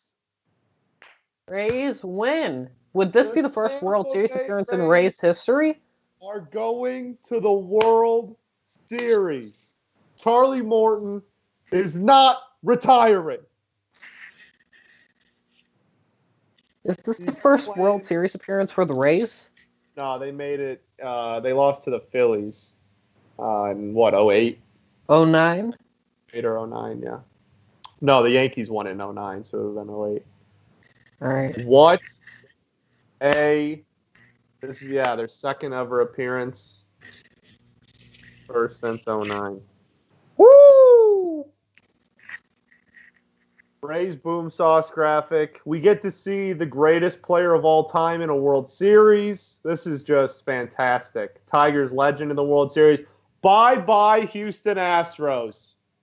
No one feels bad at all, ever. Do not let the door hit you on the way out. I feel a little bad. Kramer Valdez is good. He deserves to pitch in a World Series. Rays versus whoever wins it. We have another Game 7 tomorrow. Glasnow didn't even have to pitch. Look at that. All right. Well, I think we will be broadcasting the game as well tomorrow. Uh-huh. But thank you for sticking with us. That was a very intense, very electric game. And, It was fun being your broadcast partner, Scott. Yes, absolutely. We you and I stepped up, made it happen, and we did a good job, good broadcast, and check our obviously if you're seeing this, you probably already do, but our the Diamond Digest Twitter will tweet out the link for the stream tomorrow. You can watch tomorrow and see who these Rays will be playing in the World Series that starts Tuesday night. So thank you for watching, and we'll see you tomorrow. Goodbye.